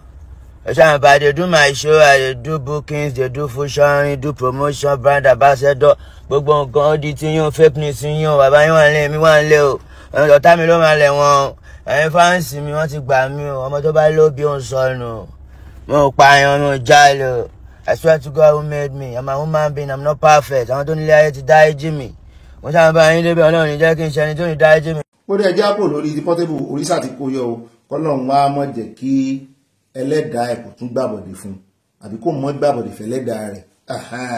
ẹjá kó mẹ́já sáré dé Borno níbi tí àdó olóró míì tún ti dún o yàtọ̀ sí ti jẹta yàtọ̀ sí ti last week. iléeṣẹ́ ológun ti jáde lórí ìṣẹ̀lẹ̀ àdó olóró tó dún gbàmù ní Borno. Ó yà mí lẹ́nu pé àwọn iléeṣẹ́ ìròyìn tí mo lérò pé wọ́n á gbé wọ́n sọjú nù ní olórí ìròyìn yìí. Ìwọ̀nba tó gbé gan ṣẹ̀ṣẹ̀ gbé lánàá ni táwa ti gbé láti jẹta àbí jẹrin ṣùgbọ́n ìmíì tún ti ṣẹlẹ̀ o. Wọ́n ní kì wá ṣe Boko Haram ló ṣe ti eléyìí tá a gbé ń jẹta yẹn. Wọ́n wá láwọn wo ni wọ́n ní àwọn ISWAP ní ẹ̀ serious kí ni ISWAP kí ni Boko Haram. Ṣùgbọ́n eléyìí tó ń ṣẹlẹ̀ lónìí on the 4th wọ́n ní Nàìjíríà ni ti wá sọ̀rọ̀ síta lónìí. Wọ́n ní oru àmújù ló fà á tí àwọn nǹkan ìjà olóró fi dojúkọra wọn wọ́n ń bára wọn jà. Wọ́n ládò olóró kọjú síra wọn torí ara ni wọ́n ooru mú overheating ọmọ tí mọ́tò náà bá sì ń ṣe overheating kò sí ibi tó bá ti overheating náà ni ó takú sí. Wọ́n ní tó fà á nìyẹn tí gbogbo ẹ̀ fi ń dún gbòógbòógbòó tán kọjú ara wọn. Wọ́n ní kì í ṣe pé bóyá èèyàn wà ń bẹ̀. Wọ́n ní Giwa Barracks ní Maiduguri ló ti ṣẹlẹ̀ o. Acting Deputy Director of Army Public Relations Captain Ruben Konvagia, the headquarters Joint Task Force Northeast Operation Adin Kai clarified that the explosion was not the result of any attack, but rather a reaction to the current high temperature affecting ammunition stored in the facility. The explosive was due. Wọ́n ní àdó olóró tó tún gbàmù yìí wọ́n ní temperature ti high ní Maiduguri ni o. Wọ́n ní ẹ má jẹ́ kán gbé ìròyìn kò lẹ́sẹ̀ tó fò gànà dọ́dọ̀ yín o tán máa sọ fún yín pé àwọn Boko Haram kan tún ní ó dá ti eléyìí tí swap ṣe ń jẹta sọ nǹkan kan sí àbí ìjẹta ni èmi gan kí n tó gbèrò yẹn mo tún lọ ṣẹ́ẹ̀kì ẹ̀ káàkiri pé ṣé ìṣe ti last 2 weeks tánà dé IED sílẹ̀ tí mọ́tò kan gbàbẹ̀ kọjá tí gbogbo èrò inú mọ́tò kú ìmí ìtúnlélẹ̀ IED ní ti jẹta wọ́n kàn fẹ́ fi eléyìí tó ṣẹlẹ̀ láàárọ̀ yìí wọ́n fẹ́ fi wọ́tà àti jẹta yẹn dáhùn ni ó yàtọ̀ gédégédé. In fact àwọn èèyàn wà confused torí ẹ̀ ni mo ṣe gbéròyìn pé ṣé ti jẹta ni ọ̀tọ̀ ní ti jẹta 26 people ló tún kú nínú ti jẹta o. Eléyìí wọn bùn agbọ́bọ̀ èèyàn kú ṣùgbọ́n àkàtà wọn ló ti ṣẹlẹ̀ kì í sojú títì ojú títì ní ti jẹta ti ṣẹlẹ̀ IED ìnà ní mọ́tò tún tẹ̀ mọ́lẹ̀ ṣùgbọ́n eléyìí àkàtà wọn níbi tó ń kó amúnísàn nígbà kì í sáàsojú títì náà kó amúnísàn wọn sí ibẹ̀ lára ti ni wọ́n pé ìwọ sún sọ̀hún òun fara ní mí òun fara gún mi àdó olóró sì rè kò gbọ́dọ̀ tí ẹ̀ mì. Wọ́n ní tó fa ilé ìrè yìí ẹ̀wọ̀n tó wá kú ń bẹ̀ bóyá àwọn èèyàn kú bóyá àwọn ọmọ iléeṣẹ́ ológun kú wọn jẹ́ àgbọ̀ o. Tí jẹ́ta tó wá ṣẹlẹ̀ yẹn àwọn ISWAP torí mú láti mú ìròyìn padà wá torí tí mo sọ narration tá a fi sí ni wípé àwọn Boko Haram ṣùgbọ́n eléyìí yóò jẹ́ ká mọ̀ yàtọ̀ láàrin ISWAP àti Boko Haram kò sí yàtọ̀ láàrin wọn. Nínú ìkòkò dúdú lẹ̀kọ́ funfun wọn ti jáde ìwá ẹ̀kọ́ dúdú tiẹ̀ ní tiwọn inú ìkòkò dúdú lẹ̀kọ́ dúdú wọn ti jáde inú Boko Haram ní ISWAP ti jẹyọ. fún ìgbà àkọ́kọ́ lẹ́yìn ọ̀pọ̀lọpọ̀ ọdún wọ́n ní wọ́n ló dà pé Boko Haram ti ń gba ògo àwọn, ó ti ń lo ògo àwọn, pé àwọn nìkan náà sàn ju àdó olóró, àwọn náà fẹ́ claim responsibility mú ní ẹgbẹ́ alákatakítí ẹ̀sìn Islam, Islamic State West Africa Province lórúkọ wọn, ibẹ̀ náà ti yọ ISWAP, acronym wọn ni ISWAP. I dúró fún Islamic, S dúró fún State, W dúró fún West, A bẹ̀ dúró A ó dúró fún Africa, P tó gbẹ̀yìn rẹ̀ tó fi jẹ́ ISWAP ìyẹn dúró fún province. Àwọn náà ń fẹ́ orílẹ̀-èdè, orúkọ orílẹ̀-èdè wọn rẹ̀ ISWAP country. Wọ́n ti jẹ́wọ́, wọ́n ní àwọn làwọn kọlu ìpínlẹ̀ Borno láìpẹ́ yìí tí èèyàn 26 dèrò ọ̀run. Lójú òpó ayélujára Telegram wọ́n tún ní Telegram kí ni intelligence ń ṣe, ni wọ́n ti jẹ́wọ́ pé ìkọlù tó pa àwọn èèyàn náà kò sẹ̀yìn àwọn òtẹ́lẹ̀ ìbàgbàgbé ọjọ́ ajé ọ̀sẹ̀ yìí ìjẹta àgbè nìkọlù ọ̀hún wáyé, ó yàtọ̀ sí ti 2 weeks ago. Àwọn ọmọ là ọ̀pọ̀lọpọ̀ tó ríròyìn yẹn wọ́n rò pé ti 2 weeks ago ni. Ọ̀sẹ̀ méjì sẹ́yìn ni àdó olóró kan ti kọ́kọ́ bú gbàmù lágbègbè náà tí èèyàn 8 di olóògbé. The first one tá à ń sọ èèyàn 8 ló kú, àwọn 11 sì farapa, ṣùgbọ́n báyìí 26 ló wá kú, wọ́n gbé, mi ò rí kán gbé.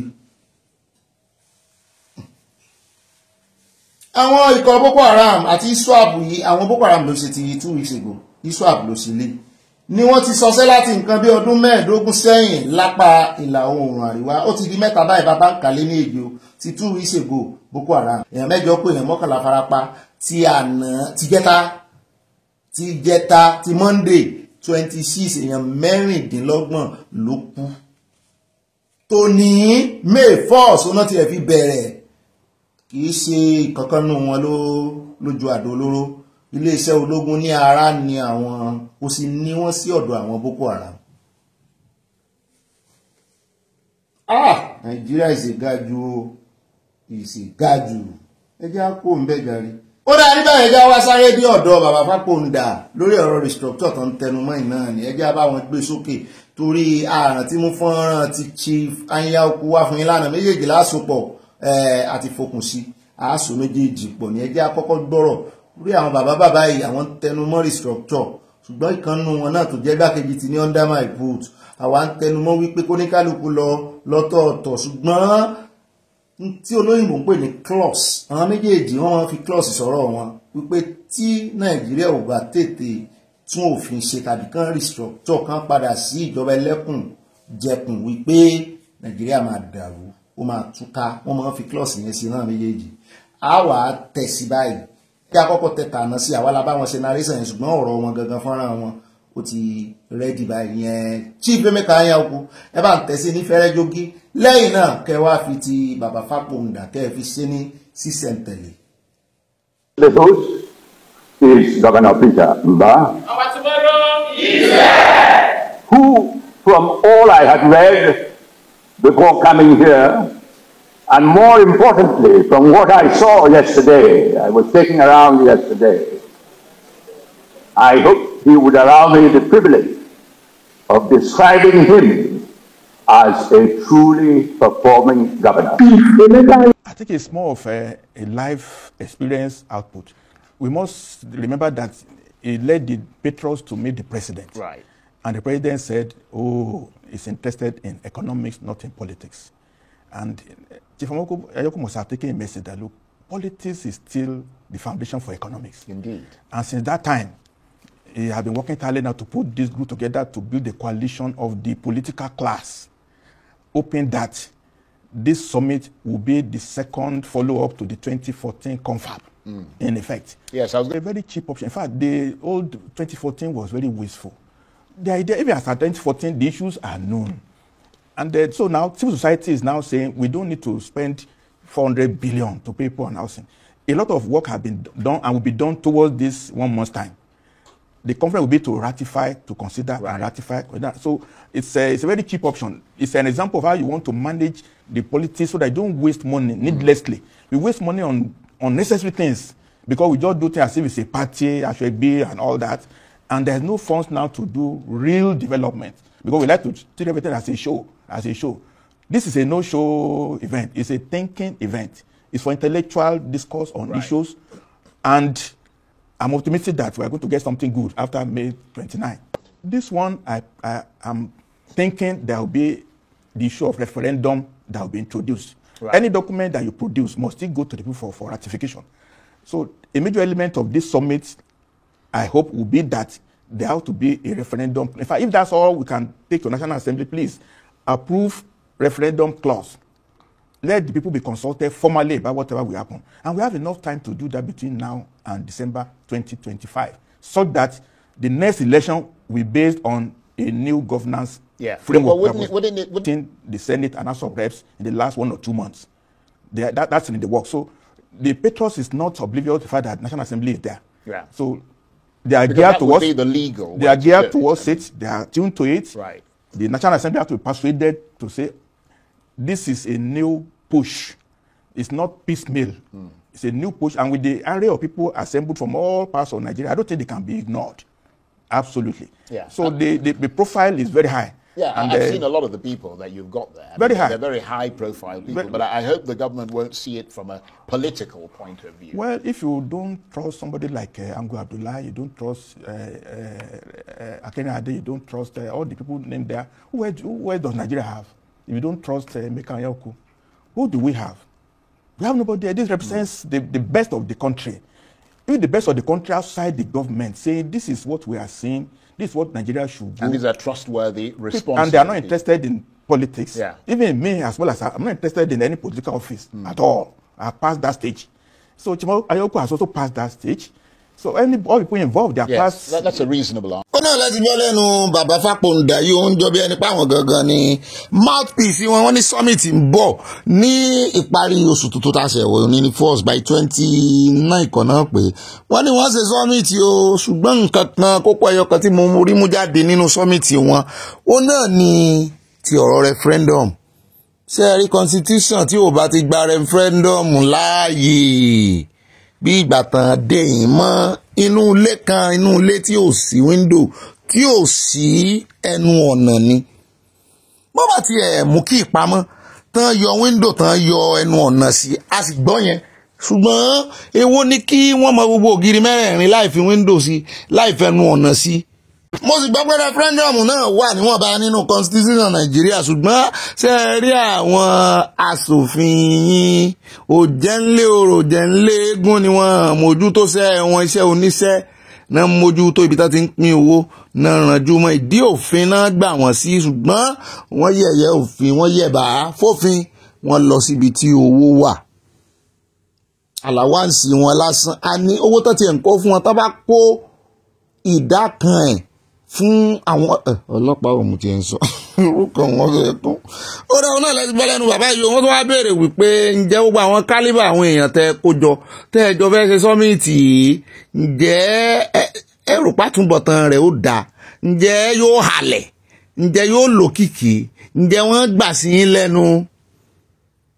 Ó bá wọn kan gbà ó bá wọn kan mọ́ gbà tí wàá ní wípé kóníkálùkù ń tó bá believe nínú ẹ̀ ní kẹ́ mọ́ push ẹ̀yin believe nínú restructuring ẹ̀ push ẹ̀ àwa náà believe nínú wípé òmìnira sàn án afẹ́ dá dúró ni àwa náà sì ń push ẹ̀. Mo wá ń fẹ́ léyìí mo fi ń rọ̀ yín gbogbo ẹ̀yin èèyàn mi rally ń bọ̀ o mega rally tán bá ti mú déètì báyìí á bẹ̀rẹ̀ ẹjọ́ lórí rẹ̀ ń pẹrẹwu ni o.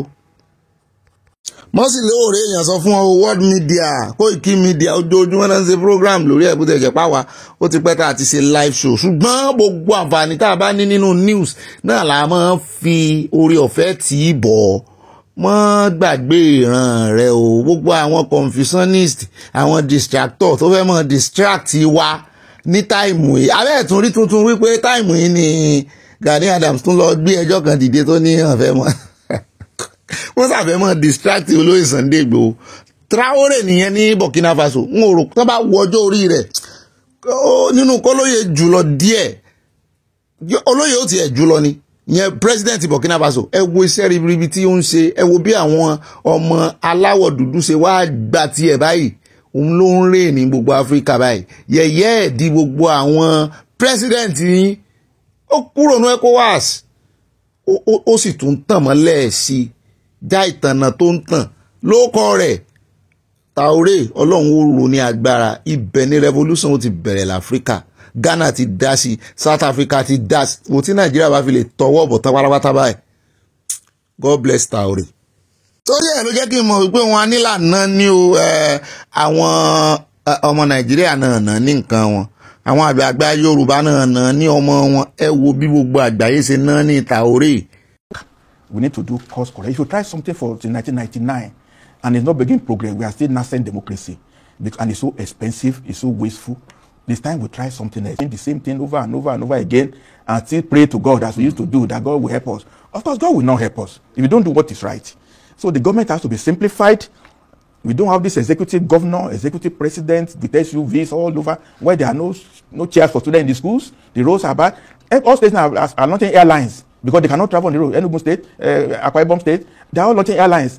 But common people are going by road and the roads are terrible. So if you cannot make a choice now to say, let us do things in favor of the masses themselves have to fight for their own rights. Nobody will fight for them. I believe the suffering we are going through now is sufficient for people to wake up to know that governance is a very serious business. Ó dá ipá àpò padà náà lẹ́sìn lẹ́nu méjì yẹn ọ̀pọ̀ ọ̀rọ̀ kàgbọ́n àwọ̀ ò ṣe sọ́nà ní èèyàn kankan ẹ̀yin tẹ̀ ń wá restructure bẹ́ẹ̀ bá kọ́kọ́ rí gbà náà déédéé ni yóò fi sún wọn mọ́lé ni bí ìgbà téèyàn ń lọ Ọjọ́ta láti Kòròdú ṣùgbọ́n tó ti dé mile 12 yóò dé Kétu kó tó wá dé Ọjọ́ta tí ń lọ bí ọ̀rọ̀ restructure ṣe rí nù wò ṣùgbọ́n inú Èkó náà lẹ́wà ṣùgbọ́n àwa sọ wípé ṣe àbáná ìjà ṣe mọ́ ẹ ti gbọ́ lẹ́nu wọn bá ná àwọn tàbùkù wa àwa náà ní tàbùkù wọn ẹjá wá dé Rivers State tààràtààrà ẹjá kọ́kọ́ dé ọ̀dọ̀ gómìnà ká tó mú fọ́nrán àwọn lọ́yà tán lọ ṣèwọ́de ní ẹ́mbásì wà fún yín. Gómìnà ẹni gómìnà wo gómìnà ti pé méjì gómìnà kan náà ló wà Fubara ni o bó tiẹ̀ jẹ́ wípé wọ́n suspend ẹ̀sùn mọ́ síbẹ̀ òun náà gbádé fún. Ó ní àwọn ẹgbẹ́ òṣìṣẹ́ nípínlẹ̀ Rivers àti káàkiri Nàìjíríà òun náà recognize pé kó sọ̀rọ̀ sókè pé àwọn retí ọ̀rọ̀ dùnnú ọ̀rọ̀ ìmúlárale látọ̀dọ̀ rẹ̀ òun náà bá gbóhùn sókè. Ó ní kí wọ́n fìyà jẹ àwọn ẹgbẹ́ òṣèlú o pàápàá jùlọ nípínlẹ̀ Rivers ó ní kàn ṣe wọ́n dáadáa o. Ó ní ọkàn òun wà pẹ̀lú wọn o pé òun ó tó darí dé o òun kàn ṣe gáfárà díẹ̀ ní o pé gbogbo nǹkan tó yanjú pé òun ó padà wálé kàn délé o kàn dílé mú o mo ní o ti dáa. Ṣùgbọ́n gẹ́gẹ́ bí olórí ẹgbẹ́ òṣèlú ṣe sọ wípé àwọn ò ní fún sole administrator láàyè torí kò tiẹ̀ sáàyè rẹ̀ nínú òfin ò tì lẹ́yìn àwọn làwọn sì lọ́jọ́ òní àwọn làwọn ń ṣàṣeyẹ wípé àwọn ti sideline ó bọ́ sí apá kan àwọn ò recognize ẹ̀ torófin gan ò recognize ẹ̀ Fubara làwọn recognize báwọn ti ẹni dọ́dọ̀ àwọn ò ní invite àwọn ò ní gbóhùn rẹ̀ sókè ṣùgbọ́n náà ó sọ̀rọ̀ àwọn agun òṣètàn àti lò.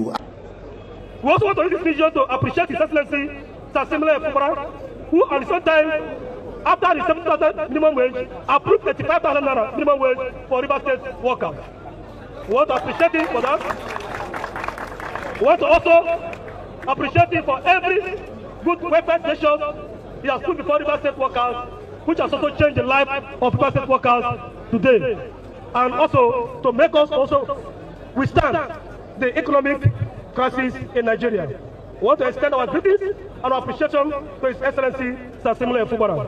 Ó lẹ́ ń gbọ́ yẹn o àwọn ẹgbẹ́ òṣìṣẹ́ ti Rivers náà kóra wọn jọ wọ́n ti dárúkọ sole administrator wọ́n kàn yẹ̀yẹ́ rẹ̀ ni Fubara tí ò sí ń bẹ̀ náà kàn gbóríyìn fún wọ́n lòun ní gómìnà àwọn òun làwọn mọ̀ mo ló mọ̀ ga o wọ́n wọ sole administrator ààrẹ Tinubu wọ́n wọ ńlẹ̀ tuurutu àwọn náà lónìí kò sì sẹ́ni tó lè kọ́ wọn bọ́ọ̀sì sí nǹkan wọn.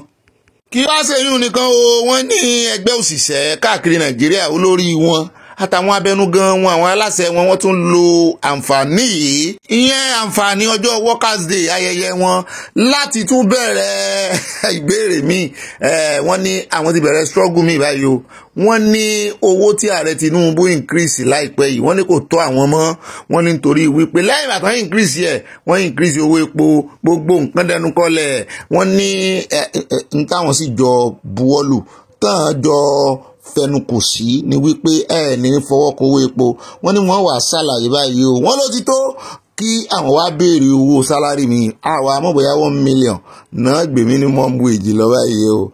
A kí gbogbo ẹ̀yin òṣìṣẹ́, gbogbo àwa òṣìṣẹ́, torí àwa náà ń ṣe tiwa ń bí. A kí gbogbo àwa òṣìṣẹ́ jákèjádò gbogbo àgbáyé wípé happy workers day. A wà lọ sọ́dọ̀ àwọn míì náà ní àwọn lọ́yà tán kóra wọn jáde tán náà ṣe ìwọ́de, wọ́n gba USA embassy lọ, ẹja sáré wò ká tó sọ̀rọ̀ lé lórí.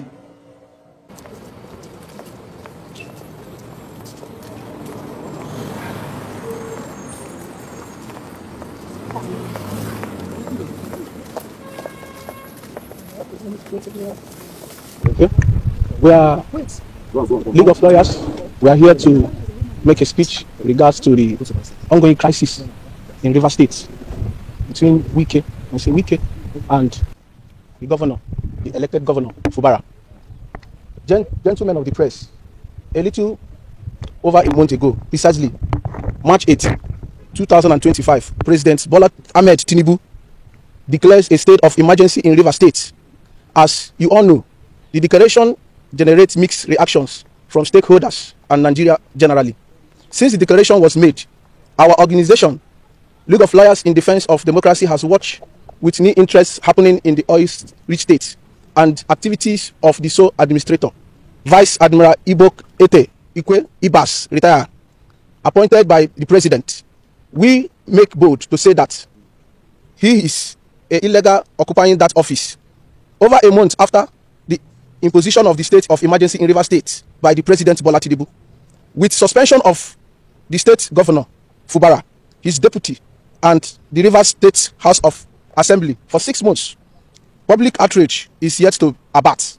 Sadly, both chambers of the National Assembly have ratified this assault on democracy. We therefore call on President Bola Tinubu to reconsider his stand and end the state of emergency rule in Rivers and allow Governor Fubara, who was elected by the good people of the state, continue his work as democratically elected governor of the state. Not only that, the president should call his minister, Barrister Wike, to order, who is said to be distracting the governor from delivering dividend of democracy to the people of the state. Ó náà láti gbọ́ lẹ́nu àwọn lọ́yà yìí o, bó ti ẹ̀jẹ̀ wípé àwọn èèyàn bí wọ́n wípé kílẹ̀ lọ sí ní US Embassy. Ṣé US Embassy ló fẹ́ bá yín dá Fubara padà síbẹ̀ ni? Ṣùgbọ́n mo ní ara àjàlẹ̀ yín wọ́n bá sọ fún high commission wọn ń bẹ̀ bóyá àwọn èèyàn bọ̀ sọ fáwọn sínétọ̀ wọn bóyá wọ́n sì fẹjọ́ wọn sùn Trump ní kí gbogbo ayé mọ tán sè ní ààrẹ Tinubu tán sè ní Rivers tí lè fi jó torí wọ́n lálàáfíà làwọn wà ní Rivers, àwọn ọmọ Rivers sọ bẹ́ẹ̀ wọ́n làwọn ò ní ìdí emergency rule. Ó dáa ní rí báyìí lọ ìkórìtà yìí láti mọ dágbére fúnra wa lónìí o. Èní ọjọ́ kìíní nínú oṣù karùn-ún ọdún 2025 ẹ káàbọ̀ sínú oṣù tuntun. Oṣù yóò san wá o láṣẹ Ọlọ́run Èdùmàrè. Kò wá ní san wá nìkan, yóò yàtọ̀ sí gbogbo oṣù tẹ́ ti lò rí lórílẹ̀ ayé torí orí ọ̀fẹ́ ó darapọ̀ mọ́ yín nínú ìrìn àjò tó sù yìí. Ó dẹ́ bá a pín bó bá dénú yín o báyìí ẹ bá yọ mọ́ bá tọ́tọ́ rí àwọn olólùfẹ́ yín bẹ́ẹ̀ náà ni báyìí náà bá tún yọ sí ẹ bá kọ ìmọ̀ràn yín sínú comment section náà abala yín àníwá yín tí o ẹ̀níwé mi náà tí o àdúpẹ́ lọ́wọ́ Ọlọ́run tó tún bá wa ṣe lónìí á ti yọlẹ́ sọ́lọ́run lọ́rùn á fi pàdé lọ́la o ìbá ròyìn náà ní ibà gbọ́n débẹ̀ ìbá ìrìnà ìbá àsànjọ àbẹ́ǹkò èmi náà ní ibà rìn gẹ́nìgẹ́nì mo lérò pé mo ti tínkù yín ṣé mo tínkù yín ẹ̀yin náà rí tínkù mi nínú abala comment section mi náà orí ìganú lẹ́dẹ̀ yìí bẹ́ẹ̀ o á fi pàdé lọ́la aláṣẹ Ọlọ́run Èdùmàrè ire ojú owó ríire kàbẹ̀tì ó dọ̀la.